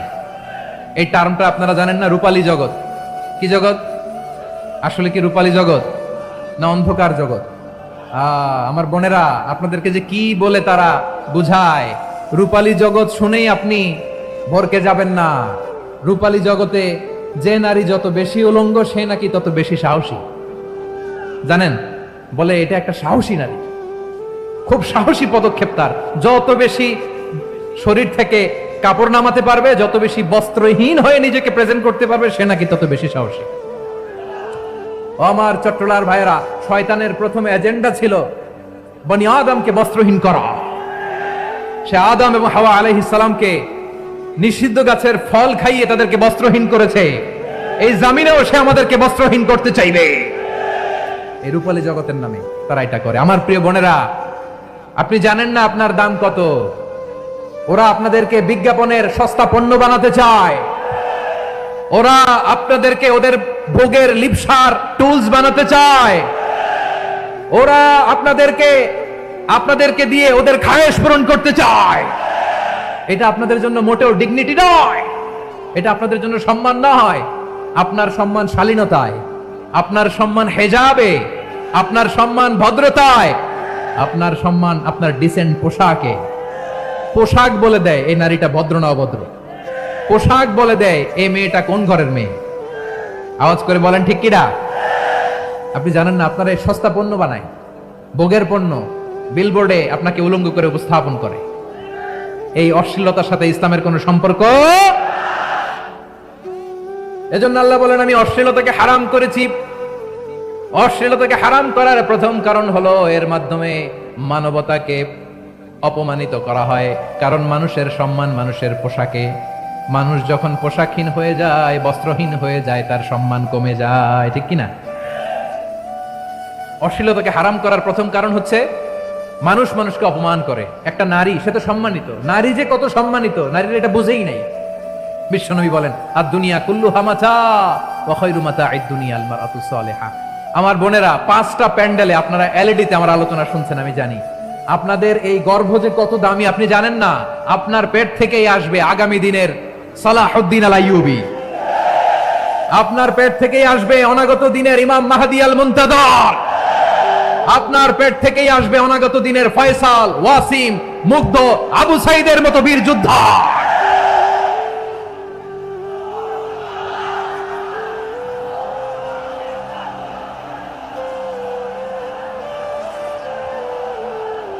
আমার প্রিয় বোনেরা, আমার প্রিয় বোনেরা, বিশ্বনবীর কথার ওজন খেয়াল করেন। আর দুনিয়া কুল্লুহা মাতা ওয়া খায়রু মাতা'আদ দুনিয়াল মারআতু সালিহা। দুনিয়ার সবকিছুই অ্যাসেট, এর মধ্যে সবচেয়ে দামি অ্যাসেট নেককার নারী। আপনার গর্ভ যে কত দামি আপনি জানেন না। নিজের সময়টাকে কাজে লাগান, কোরআন পড়েন, সুন্নাহ পড়েন। আপনার অনেক দায়িত্ব ঘরে। You are the MD of your family. একটা family it's a very big institution. পরিবার একটা অনেক বড় প্রতিষ্ঠান, and you are the MD of your institution. আপনি এই পরিবারের MD, managing director of your family. এখানে আপনার কত দায়িত্ব। আপনি ছেলে মেয়েদেরকে তারবিয়া করবেন, আপনি আপনার স্বামীর জন্য ঘরটার জান্নাতের নীর বানাবেন, আপনার জন্য জান্নাতের ডুপ্লেক্স বাড়ি ওইখানে তৈরি করে রাখবে কে? আপনি যে কত দামি আপনি জানেন না। নারীদেরকে আল্লাহ বানিয়েছেন উচ্চতর করে, নিম্নতর নয়। নারীদেরকে ছোট্ট জিনিস দিলে এটার বড় করে দেয়। নারীদেরকে ভ্রূণ দিলে, শুক্রাণু দিলে নারী এটারে বাচ্চা হিসেবে উপহার দেয়, ঠিক কিনা? বিয়ের মাধ্যমে স্বামী যখন তার শুক্রাণু তার স্ত্রীকে উপহার দেয়, স্ত্রী রিটার্নে কি উপহার দেয়? ফুল ফর্ম বেবি, মানব সন্তান। দেখছেন, আপনি দিলেন একটুকুনি, দিছে বিশাল। আপনি যদি নারীকে বাজার এনে দেন, নারী এটাকে সুস্বাদু খাবারে রূপান্তর করে দেয়। আপনি তাকে একটা মুচকি হাসি দিয়ে দেন, সে তার কলিজা দিয়ে দেয়। কিন্তু যদি আপনি তার মনে কষ্ট দেন, সে আপনার জীবনকে জাহান্নাম বানাইয়া দেয়। খবর আছে, নারীর মন বুঝতে পারলে নেয়ামত, বুঝতে না পারলে কিয়ামত, ঠিক কিনা বলেন? আমার প্রিয় বোনেরা, আপনি যে কত দামি আপনি জানেন না। জানেন না আপনি কত দামি, অনেক দামি আপনি। আপনাদেরকে যেন ভোগের সস্তা পণ্য বানাতে না পারে, আপনাদেরকে সচেতন থাকতে হবে, সজাগ থাকতে হবে, কনসার্ন থাকতে হবে। শয়তানের ওই হাতছানির দিকে আর নজর দেওয়া যাবে না। তাহলে কেন আল্লাহ তাআলা এই ফাহশা অশ্লীলতাকে হারাম করলেন? 1 নাম্বার, এতে হিউম্যান ডিগনিটি কমে। 2 নাম্বার, এতে মানুষের অধিকার নষ্ট হয়। আপনি বিয়ে করেছেন, এরে পরকিয়া করেন, ওর সাথে এরকম আছে না নাই? স্ত্রীর অধিকার নষ্ট করেছেন। আপনি বিবাহ সম্পর্কে আবদ্ধ হয়েছেন তার সাথে, আপনি পরকিয়া করেন ওই ছেলের সাথে, আপনি আপনার হাজবেন্ডের সাথে বিট্রে করেছেন। এজন্য আল্লাহ অশ্লীলতাকে হারাম করেছেন। অশ্লীলতাকে হারাম করার আরেকটা কারণ হচ্ছে আল্লাহ তাআলা এই হিউম্যান জেনারেশনকে এটাকে প্রিজার্ভ করতে চায়। হিফজুন নাসল, এটা মাকাসিদুশ শরিয়ার অনেক গুরুত্বপূর্ণ একটা মাকাসিদ, অনেক গুরুত্বপূর্ণ। আপনার নাসল, আপনার জেনারেশনকে সংরক্ষণ করা। এই যে আসতেছে ফেব্রুয়ারি, কত ফেব্রুয়ারি জানো? এটা কি বিশ্ব ভালোবাসা দিবস? হ্যাঁ, কি দিবস? এই বিশ্ব ভালোবাসা দিবসের সাথে মুসলমানদের কোনো সম্পর্ক নাই। আমার প্রিয় ভাইরা, এই যে আপনি অবৈধ সম্পর্কে জড়ালেন, কেন আল্লাহ অশ্লীলতাকে হারাম করেছে দেখেন। বলতেছিলাম যে এটা আপনার নাসল, আপনার জেনারেশন, আপনার লিনিয়েজ, আপনার বংশকে প্রিজার্ভ করা। কে কার বাবা, কে কার মা, বাবা মা জানা, প্রজন্মকে প্রিজার্ভ করা, এটা ইসলাম ওয়াজিব করে দিয়েছে। এই যে অবৈধ সম্পর্কের কারণে, বিশ্ব বেহায়া দিবসের কারণে, এগুলোর আউটকাম, আউটপুট হিসেবে মাঝে মাঝে ঢাকা মেডিকেলের ডাস্টবিনে নবজাতকের বাচ্চার কান্নার আওয়াজ শুনতে পাওয়া যায়। চট্টগ্রাম মেডিকেলের ডাস্টবিনে নবজাতকের কান্না শুনতে পাওয়া যায়। বীর চট্টলার মুসলমানেরা বুঝতে পারলে আওয়াজ করে বলেন, এই যে চট্টগ্রাম মেডিকেলে যে নবজাতকটা পাওয়া গেল, ওর বাবাকে আমাকে বলেন, ওর বাবাকে, ওর মাকে, ও কোন ফ্যামিলির সন্তান কেউ জানে? আপনি হিউম্যান ডিগনিটিকে অপমান করেছেন না? আপনি তার ভবিষ্যৎকে অন্ধকার করেছেন না? আপনি তার লিনিয়েজকে প্রশ্নবিদ্ধ করে দিয়েছেন না? এই জন্য আল্লাহ তাআলা অশ্লীলতাকে আমাদের জন্য হারাম করে দিয়েছেন। পড়েন সুবহানাল্লাহ। এই জন্য রব্বুল আলামিন বলেন, কুল ইন্নামা হারামা রাব্বিয়াল ফাওয়াহিশা মা যাহারা মিনহা ওয়া মা বাতান। প্রকাশ্য অপ্রকাশ্য সব অশ্লীলতাকে হারাম ঘোষণা করে দিয়েছে কে? আবার দুনিয়ার বুকে যারা অশ্লীলতার প্রসার করে তাদের জন্য শাস্তি মজুদ রেখেছে কে? রব্বুল আলামিন বলেন, ইন্নাল্লাযীনা ইউহিব্বুনা আন তাশিআল ফাহিশাতু ফিল্লাযীনা আমানু লাহুম আযাবুন আলীমুন ফিদ দুনিয়া ওয়াল আখিরাতি ওয়াল্লাহু ইয়ালামু ওয়া আনতুম লা তা'লামুন। নিশ্চয়ই যারা বিশ্বাসীদের মাঝে অশ্লীলতার প্রচার প্রসার করতে চায় তাদের জন্য আমি মর্মন্তুদ শাস্তি প্রস্তুত করে রেখেছি, দুনিয়াতেও রেখেছি, আখিরাতেও রেখেছি। ঘোষণাটা কার? যারাই নাটকের নামে, সিনেমার নামে, রূপালী জগতের নামে, মুভির নামে, ওটিটি প্ল্যাটফর্মের নামে আমার সমাজে অশ্লীলতা ছড়াতে চায় তাদের জন্য কঠিন মর্মন্তুদ শাস্তি মজুদ রেখে দিয়েছে কে? ও আমার বোনেরা, এখনো আপনি জাগবেন না? এখনো আপনার চিন্তার দুয়ারে এখনো নাড়া পড়ে নাই? ওরা আপনাকে উলঙ্গ বানাতে চায়, ওরা আপনাকে আইটেম গার্ল বানাতে চায়। এজন্য ইসলাম অশ্লীলতাকে হারাম করেছে। হারাম। ইসলাম বলেছে যোজন যোজন দূরে থাকো, ওরা বলে না কাছে আসো, কাছে আসার গল্প। ক্লোজ আপ ওয়ান, কাছে আসার গল্প আছে না নাই? চট্টগ্রামে তো এগুলো নাই মাশাআল্লাহ। হ্যাঁ, এখানেও আছে ক্লোজ আপ ওয়ান, কাছে আসার গল্প। আল্লাহ বলেন ওয়ালা তাকরাবুজ জিনা, কাছেও এসো না, জিনা থেকে যোজন যোজন কিলো দূরে থাকো। ওরা বলে কাছে আসার গল্প। আমার বীর চট্টলার ভাইয়েরা, কাছে আসতে হলে আমরা কোরআনের কাছে আসব, কাছে আসতে হলে নবীর কাছে আসব, কাছে আসার গল্প হবে আমার রবের কাছে আসার গল্প। চিল্লায় বলো ঠিক কিনা?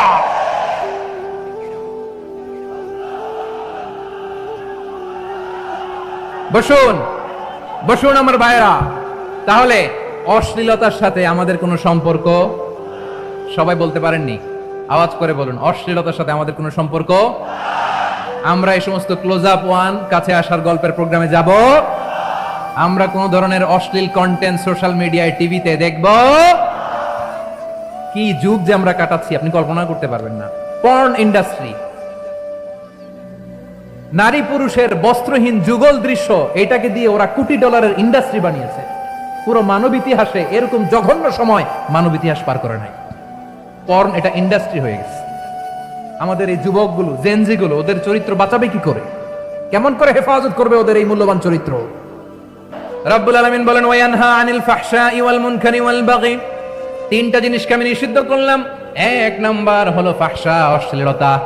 দুই নম্বরে হলো মুনকারের সমস্ত মন্দ কাজ। আপনাদের মনোযোগ আছে না? শেষ করে দিব? আর 2-1 মিনিট শুনবেন? আচ্ছা বলি তাহলে, আর 2-1 মিনিট। তাহলে নিষেধাজ্ঞা জারি করেছেন তিনটা জিনিসের উপর। এক নাম্বার কি? ফাহশা, অশ্লীলতা। দুই নাম্বার মুনকার। মুনকার মানে হচ্ছে যত মন্দ কাজ, খারাপ কাজ, বাজে কাজ, এটার বলে মুনকার। এটার কি বলে? আপনারা পড়ছেন না, তা'মুরুনা বিল মা'রুফি ওয়া তানহাউনা আনিল মুনকার। ভালো কাজের আদেশ, সৎ কাজের আদেশ, অসৎ কাজের নিষেধ। মুনকার, মুনকার হচ্ছে মানুষের স্বাভাবিক বিবেক বোধ যেটাকে খারাপ বলে, ওইটাই মুনকার। পৃথিবীর সব আসমানি গ্রন্থ যেটাকে খারাপ বলেছে, মানুষের স্বাভাবিক বিবেক বোধ যেটাকে খারাপ বলেছে, এগুলো সব মুনকার। যেমন ইফটিজিং, এটা কি ভালো না খারাপ? মজুদদারি, খাদ্যে ভেজাল দেওয়া, ওজনে কম দেওয়া, মাছে ফরমালিন মিশানো, চাঁদাবাজি, টেন্ডারবাজি, দখলবাজি, এগুলো আমাদের স্বাভাবিক বিবেকেই বলে এগুলো খারাপ, এগুলো হচ্ছে মুনকার। আল্লাহ তাআলা এই মুনকার থেকে আমাদেরকে বেঁচে থাকতে বলেন, আর শয়তান এই মুনকারের প্রতি আমাদেরকে উদ্বুদ্ধ করে। আল্লাহ তাআলা বললেন ইয়া আইয়ুহাল্লাযীনা আমানু লা তাত্তাবিউ খুতুওয়াতিশ শাইতান ومن يتبع خطوات الشيطان فإنه يأمر بالفحشاء والمنكر। আল্লাহ বললেন আমার গোলামেরা শোনো শোনো, ও আমার বিশ্বাসী বান্দারা খবরদার, তোমরা কশিনকালেও শয়তানের পদাঙ্ক অনুসরণ করবে না, কারণ শয়তান তোমাদেরকে অশ্লীলতা এবং মন্দ কাজের দিকে উদ্বুদ্ধ করে। আমাদের কাজ হচ্ছে শয়তান আমাদেরকে যেদিকে নিতে চায় আমরা তার উল্টা দিকে যাব, ঠিক কিনা বলে? শয়তান এই মন্দ কাজকে আমাদের কাছে বিউটিফাই করে, চাকচিক্যময় করে আমাদের সামনে উপস্থাপন করে। এজন্য আল্লাহ বলেন মুনকারকে থামাতে হবে, মুনকার প্রতিরোধ করতে হবে। মুনকার প্রতিরোধের দায়িত্ব শুধু আমাদের নাকি? শুধু আপনার খতিব সাহেবের, ইমাম সাহেবের, নাকি মুসলিম উম্মার সবার? আওয়াজ করে বলুন, মুনকার, অসৎ কাজ প্রতিরোধের দায়িত্ব কার? রাব্বুল আলামিন বলেন কুনতুম খায়রা উম্মাতিন উখরিজাত লিন-নাসি তা'মুরুনা বিল মা'রুফি ওয়া তানহাউনা আনিল মুনকার। তোমাদেরকে শ্রেষ্ঠ জাতি করে জমিনের মধ্যে আবির্ভূত করা হয়েছে, যাতে করে তোমরা জমিনের ভেতরে সৎ কাজের আদেশ করতে পারো আর অসৎ কাজের নিষেধ করতে পারো। উম্মাহ কুনতুম খায়রা, তাহলে গোটা উম্মার দায়িত্ব, এটা বুঝতে পারছেন তো? আচ্ছা আরো নিচে আসেন। এরপরে আল্লাহ বললেন শুধু উম্মা না, এই জমিনের রাজত্ব আমি যাদের হাতে দেই, এই জমিনের মালিক আমি যাদেরকে বানিয়ে দেই, যাদেরকে আমি সরকারের দায়িত্ব দেই, তাদেরকেও মুনকার প্রতিরোধের দায়িত্ব দিয়েছে কে? আল্লাহ বলেন যারা ক্ষমতার মসনদে বসেছে তাদেরকে 4 দফা কর্মসূচি আমি আল্লাহ দিলাম। আওয়াজ করে বলেন কয় দফা? আল্লাহ বলেন আল্লাযীনা ইম্মাক্কান্নাহুম ফিল আরদি আকামুস সালাতা ওয়া আতাউয যাকাতা ওয়া আমারু বিল মা'রুফি ওয়া নাহাউ আনিল মুনকার ওয়ালিল্লাহি আকিবাতুল উমুর। যারা এই জমিনের উত্তরাধিকার হয়েছে তারা 4 দফা কর্মসূচি নিয়ে সামনে আগাবা। সালাত কায়েম করবা, যাকাত আদায় করবা, সৎ কাজের আদেশ দিবা, অসৎ কাজ থেকে মুনকার প্রতিরোধ করবা। আদেশটা কার? আমার প্রিয় চট্টলার ভাইরা, পুরো উম্মার দায়িত্ব মুনকার প্রতিরোধ করা, সরকার প্রধানের দায়িত্ব মুনকার প্রতিরোধ করা। এরপর আল্লাহ বলেন প্রতিটা ফ্যামিলির যিনি প্রধান সিইও বাবা, প্রত্যেক বাবারও দায়িত্ব এই মুনকার প্রতিরোধ করা। আওয়াজ করে বলেন ঠিক কিনা? যেমনটি সাইয়েদনা লুকমান আলাইহিস সালাম ওনার কলিজার টুকরা সন্তানকে আদেশ করেছেন, ইয়া বুনাইয়া আকিমিস সালাতা ওয়া'মুর বিল মা'রুফি ওয়ানহা আনিল মুনকার। পড়েন সুবহানাল্লাহ। বাবা ছেলেকে সবক দিচ্ছে। কে সবক দিচ্ছে? কাকে? লুকমান আলাইহিস সালাম ছেলেকে বলতেছে, ওরে আমার কলিজার টুকরা সন্তান, ওরে আমার বাছা, নামাজ কায়েম করবা, সৎ কাজের আদেশ দিবা, আর মুনকার প্রতিরোধ করবা, অসৎ কাজ, সমাজ থেকে খারাপ কাজকে ঝেঁটে বিদায় করে দিবা। তাহলে দেখেন আমি স্টেপ বাই স্টেপ নামলাম। পুরা উম্মার দায়িত্ব, জমিনের উত্তরাধিকারী আল্লাহ যাদেরকে বানিয়েছেন সরকার, তাদের দায়িত্ব, প্রতিটি ফ্যামিলির প্রধানের দায়িত্ব। এরপরে বিশ্বনবী বলেন সচেতন প্রতিটি মুসলিমের দায়িত্ব সমাজ থেকে মুনকারকে উৎখাত করা। বিশ্বনবী বলেছেন, মান রাআ মিনকুম মুনকারান ফালিয়ুগাইয়িরহু বিয়াদিহি ফাইন লাম ইয়াস্তাতি ফাবিলিসানিহি ওয়া ইন লাম ইয়াস্তাতি ফাবিকলবিহি ওয়া যালিকা আযআফুল ঈমান। সমাজে যে মুনকার দেখবে, খারাপ কাজ দেখবে, সেজন্য হাত দিয়ে সেটাকে থামায়। কি দিয়ে? আপনাদের তো হাত নাই না? হাত আছে, হাত আছে। ওরা যেই হাত দিয়ে অন্যায় করে ওটা প্রতিরোধের জন্য আমাদেরও হাত আছে না নাই? থামাতে হবে, থামাতে হবে।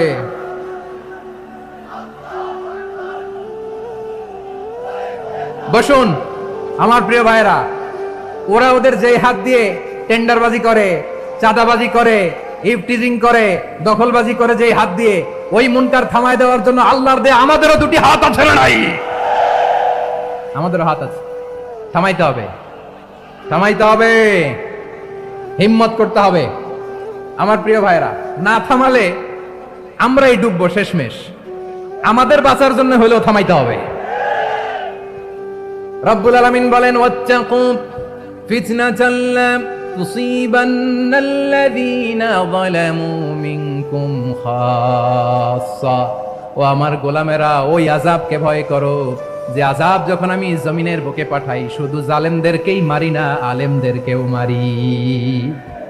আযাব যখন আসে তখন শুধু জালিমই মরে না, আলেমও মরে। জানেন মুসা আলাইহিস সালামের পায়ে একবার একটা লাল পোকা কামড় দিয়েছে, লাল পিঁপড়া।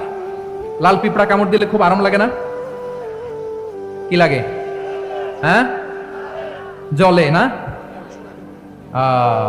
লাল একটা পিঁপড়া কামড় দিছে, তো উনি রেগে মেগে পাশি দেখে লাল পিঁপড়ার বাসা, পা দিয়ে ডলে মুছে সবগুলো পিঁপড়া মেরে ফেলছে। এই ঘটনাটা আল্লাহ ঘটিয়েছেন এজন্য মুসা আলাইহিস সালাম ছিলেন কালিমুল্লাহ, সরাসরি আল্লাহর সাথে কথা বলতেন। তিনি আল্লাহকে জিজ্ঞেস করেছিলেন, আল্লাহ তুমি যখন কোন জনপদে আযাব পাঠাও, শাস্তি দাও, ওখানকার শুধু জালেমরাই তো মরে না, ভালো মানুষগুলাও মরে, তো আযাব দিবা মুশরিকদের উপর দিবা, অবাধ্যদের উপর দিবা, ভালো মানুষগুলারে মারো কেন? আল্লাহ বলেন, মুসা তোমার যে কামড় দিছিল পায়ের মধ্যে পিঁপড়া, কয়টা পিঁপড়া? জোরে বলেন। একটা পিঁপড়া, সবগুলারে মারলা কেন? রেগে মেগে পুরো পিঁপড়ার বাসা ভেঙে মেসাকার করলা কেন?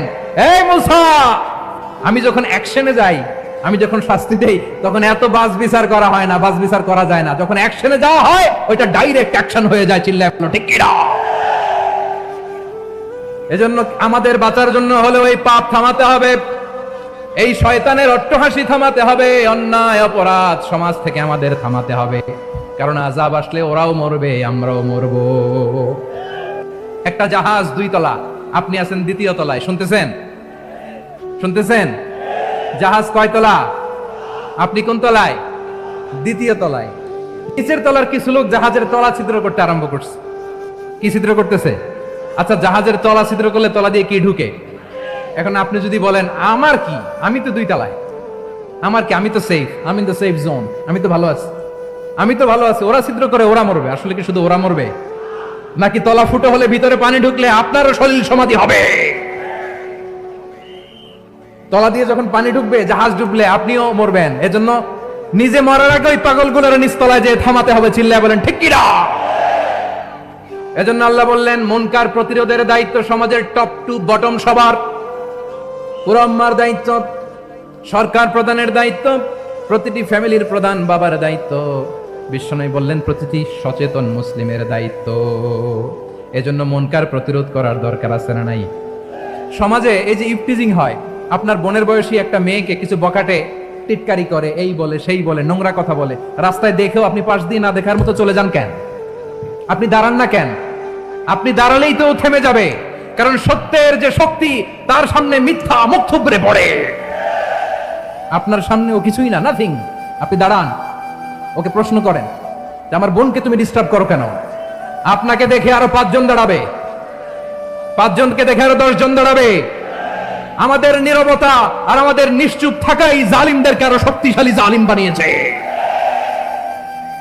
এজন্য মুনকার প্রতিরোধের দায়িত্ব আমাদের সবার। টেন্ডারবাজি, চাঁদাবাজি, দুর্নীতি, অপরাধ, দখলদারিত্ব, মজুদদারি, এগুলো সবকিছু একসাথে প্রতিরোধ করতে হবে, ঠিক কিনা বলেন? একটা মানবিক সমাজ যদি চাই, প্রতিরোধ করতে হবে। প্রিয় ভাইয়েরা, আল্লাহর শপথ নিয়ে বলি, এই নাসিহাত গুলো সবার জন্য, সব দলের জন্য, সব মতের মানুষের জন্য। আমরা কোনো দলের প্রতি মানুষকে ডাকি না, আমরা ডাকি ইসলামের দিকে। সব দলের, সব মতের, সব মানুষদেরকে আমরা আহ্বান জানাই, আসুন আমরা একটা সুন্দর সমাজ বিনির্মাণ করি। এই যে নতুন বাংলাদেশের এক সুযোগ এসেছে, আর জীবনে হয়তো আসবে না, সামনের 100 বছরে এই সময় আসবে না। আসুন দেশটাকে আমরা সাজাই, আসুন আমরা দুর্নীতি বন্ধ করি, আসুন আমরা চাঁদাবাজি বন্ধ করি, আসুন আমরা দখলদারিত্ব বন্ধ করি, আসুন আমরা এক দল আরেক দলকে নিশ্চিহ্ন করার যে রাজনীতি, এটা বন্ধ করি। সব দলের প্রতি আমার আহ্বান। আমি কিছুদিন আগে একটা নিউজ দেখলাম, ওই যে লন্ডনে বসে জনাব তারেক রহমান সাহেবকে আমি ধন্যবাদ দিতে চাই। উনি সংবাদ শোনা মাত্রই ওনার দলের অনেক চাঁদাবাজকে উনি বহিষ্কার করেছেন। I do appreciate. প্রতিটি দলের এরকম ইনিশিয়েটিভ নেওয়ার দরকার আছে না নাই? যে কোনো দলে এই প্র্যাকটিসটা থাকার দরকার আছে না নাই? চাঁদাবাজদের সাথে আপনারা নিজেদেরকে মুক্ত ঘোষণা করবেন যে এরা আমার দলের কর্মী হতে পারে না। আমরা চাঁদাবাজ মুক্ত বাংলাদেশ চাই, জুলুম মুক্ত বাংলাদেশ চাই, ফ্যাসিজম মুক্ত বাংলাদেশ চাই, গুণ খুন খারাপি মুক্ত বাংলাদেশ চাই। আমরা নতুন ভোরের বাংলাদেশ চাই। ওই বাংলাদেশ পাওয়ার জন্য মুনকার প্রতিরোধে, অন্যায় প্রতিরোধে যদি বাঘের বাচ্চার মতো, আবু সাইদের মতো 2 হাত উঁচু করে, বুককে টান টান করে প্রসারিত করে দাঁড়াতে হয়, রাজি আছো মুসলমান? কারা কারা রাজি? আল্লাহকে হাত দেখিয়ে প্রতিজ্ঞা করো।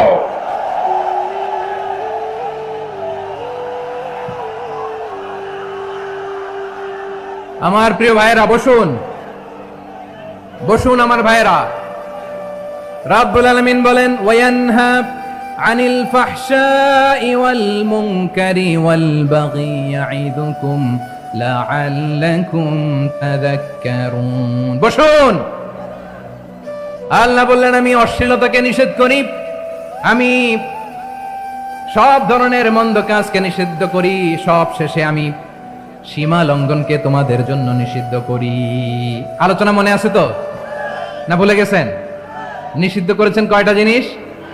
1 নম্বরে অশ্লীলতা, 2 নম্বরে মুনকার তথা সব মন্দ কাজ, 3 নম্বরে আল বাগি, সীমা লঙ্ঘন, ক্রসিং দ্য লিমিট। সীমা লঙ্ঘন করা ভালো না। We all should know our limits. চিল্লায় বলেন ঠিক কিনা? একই আয়াতে আল্লাহ বললেন, কুল ইন্নামা হাররামা রাব্বিয়াল ফাওয়াহিশা মা যাহারা মিনহা ওয়া মা বাতানা ওয়াল ইসমা ওয়াল বাগিয়া বিগাইরিল হক। অন্যায় ভাবে যে অবাধ্য হয়, যে সীমা লঙ্ঘন করে, তাদেরকেও আমি এটা হারাম করে দিলাম। সীমা লঙ্ঘন করা হারাম, সীমা লঙ্ঘন করা হারাম। আল্লাহ বারবার আমাদেরকে ওয়ার্নিং দেয়। যখন আমরা থামি না তখন আল্লাহ ধরে, আর যখন ধরে তখন ছাড়ে না। ধরে না, ধরলে আল্লাহ। ফেরাউনকে কিন্তু হুট করে ধরে নাই, আপনারা জানেন 9 বার ওয়ার্নিং দিয়েছে। ফেরাউনকে আল্লাহ তাআলা ওয়ার্নিং দিয়েছিল কয়বার? বীর চট্টলার বীর সেনানীরা আওয়াজ করে বলেন, ফেরাউনকে ধরার আগে ওয়ার্নিং দেওয়া হয়েছিল কয়টা? রাব্বুল আলামিন বলে, ওয়ালাকাদ আতাইনা মূসা 9 আয়াতিন বাইয়িনাত। 9টা মুআজিজা দেখিয়েছি। 1 2 3 বারবার এইভাবে রিমাইন্ডার, ওইভাবে রিমাইন্ডার, এইভাবে নসিহত, ওইভাবে দাওয়া। ফাকুলা লাহু কাওলান লাইয়িনা, নরম করে বলো, সফট করে বলো, যত ওয়ে হতে পারে দাওয়া মেথডোলজি। মুসা আলাইহিস সালামের সব অ্যাপ্লাই শেষ। 10ম বারে যে আল্লাহ ধরছে, 10ম বারে যে ধরেছে। এজন্য আল্লাহ বলেন, আমি সীমা লঙ্ঘনকে পছন্দ করি না। কোরআনের অন্য আয়াতে বাগীকে বলা হয়েছে আল ইতিদা। সীমা লঙ্ঘন যারা করে তাদেরকে আল্লাহ বলেছেন মুতাদিন। وقاتلوا في سبيل الله الذين يقاتلونكم ولا تعتدوا إن الله لا يحب المعتدين। আমি সীমা লঙ্ঘনকারীদেরকে কোশ্চেন কালেও পছন্দ করি না। আমরা যেন সীমা লঙ্ঘন না করি, রাজি আছেন তো? যে কোনো ক্ষেত্রে ইবাদতে যেন সীমা লঙ্ঘন না করি। অনেকে আমরা ইবাদতে সীমা লঙ্ঘন করে ফেলি। বিশ্বনবী সাল্লাল্লাহু আলাইহি ওয়াসাল্লাম যেটা শিখিয়েছেন এর বাইরে যে অতিরিক্ত বুজুর্গ হতে চায় এরকম আছে না নাই? করা যাবে না, কোনো ক্ষেত্রেই সীমা লঙ্ঘন করা যাবে, এমনকি যুদ্ধ ক্ষেত্রেও না। বিশ্বনবী সাল্লাল্লাহু আলাইহি ওয়াসাল্লাম বলেন খবরদার যুদ্ধ ক্ষেত্রেও সীমা লঙ্ঘন করো না। কি সুন্দর ইসলাম আমরা পেয়েছি। বিশ্বনবী বলেন খবরদার যুদ্ধের ময়দানে কোনো নারীর গায়ে হাত তোলো না, কোনো শিশুর গায়ে হাত তোলো না, কোনো গবাদি পশু হত্যা করো না, কোনো শস্য ক্ষেত্র ধ্বংস করো না, ইবাদতরত অন্য ধর্মের কোনো সন্ন্যাসীর গায়ে হাত তোলো না। বলেন সুবহানাল্লাহ। তাহলে আমরা সীমা লঙ্ঘন করতে পারবো? প্রিয় ভাইরা, একটা সুখী সমৃদ্ধ শান্তির সমাজ, মানবিক সমাজ যদি আমরা গঠন করতে চাই, আমাদের আল্লাহর দেয়া কয়টা আদেশ মানতে হবে বলেন দেখি? সবাই বলেন কয়টা? আর বেঁচে থাকতে হবে কয়টা জিনিস থেকে? আওয়াজ করে বলেন কয়টা? আচ্ছা, আদেশ নাম্বার 1 কি ছিল বলেন? আল্লাহর আদেশ কি? 1 নাম্বার আদাল, ন্যায় পরায়ণতা। আমরা সুবিচার, সুশাসন, ন্যায় বিচার চাই কি চাই না? 2 নম্বরে কি ছিল? মাশাআল্লাহ, আওয়াজ করে বলেন 2 নম্বরে কি ছিল? ইহসান। আমরা যেন সবার প্রতি দয়া পরবশ হই, ইহসান করি। 3 নম্বরে কি ছিল? নিকটাত্মীয়দের দান করা, তাদের অধিকার প্রাপ্য বুঝিয়ে দেওয়া। পাশাপাশি 3টা জিনিস থেকে আল্লাহ বারণ করেছেন, নিষেধ করেছেন। তার প্রথমটা ফাহশা, অশ্লীলতা। অশ্লীলতার সাথে আমাদের কোনো সম্পর্ক। আজকের এই ঐতিহাসিক চট্টগ্রামের প্যারেড ময়দান থেকে আমরা যত ধরনের মা বাহারা মিনহামা বতন, প্রকাশ্য অপ্রকাশ্য, দৃশ্যমান অদৃশ্যমান সব অশ্লীলতা থেকে নিজেদেরকে মুক্ত ঘোষণা করলাম। অশ্লীলতাকে আমরা না বলে দিলাম। আওয়াজ করে সবাই বলুন নো। অশ্লীলতার সাথে আমাদের কোনো সম্পর্ক। 2 নম্বর নিষেধাজ্ঞা কি ছিল? আল মুনকার, সমাজের যত মন্দ কাজ এগুলোকে আমরা প্রতিরোধ করবো। রাজি আছেন তো সবাই? 3 নম্বরে আল বাগি, সীমালঙ্ঘন। কোন মুসলিম সীমালঙ্ঘন করে না, এমনকি যুদ্ধ ক্ষেত্রেও না। আওয়াজ করে বলেন ঠিক কি না? রব্বুল আলামিন শেষে বললেন ইয়াইদুকুম লাআল্লাকুম তাযাক্কারুন। আল্লাহ তোমাদেরকে উপদেশ দেন যাতে তোমরা শিক্ষা গ্রহণ করো। আমরা উপদেশ দিব, আমরা জোর করে কাউকে কিছু মানাতে চাই না। লা ইকরাহা ফিদ্দিন ওয়া যাক্কির ফাইন্না যিকরা তানফাউল মুমিনিন। উপদেশ দিলে এটা মুমিনদের কাজে দেয়। লাস্তা আলাইহিম বিমুসাইতির ইন্নামা আনতা মুযাক্কির। নবী হে, আপনি রিমাইন্ডার দাতা, আপনি উপদেশ দিবেন। আমরাও বিশ্বনবীর এই হাদিসগুলো থেকে, কোরআনের আয়াত থেকে রিমাইন্ডার, এই কথামালা, বাণী বাহক হিসেবে এই বাণীগুলো আপনাদের সাথে কাছে পৌঁছে দিলাম। আমরা আল্লাহ তাআলার কাছে প্রার্থনা করি, আল্লাহ আমরা যেন আদল দিয়ে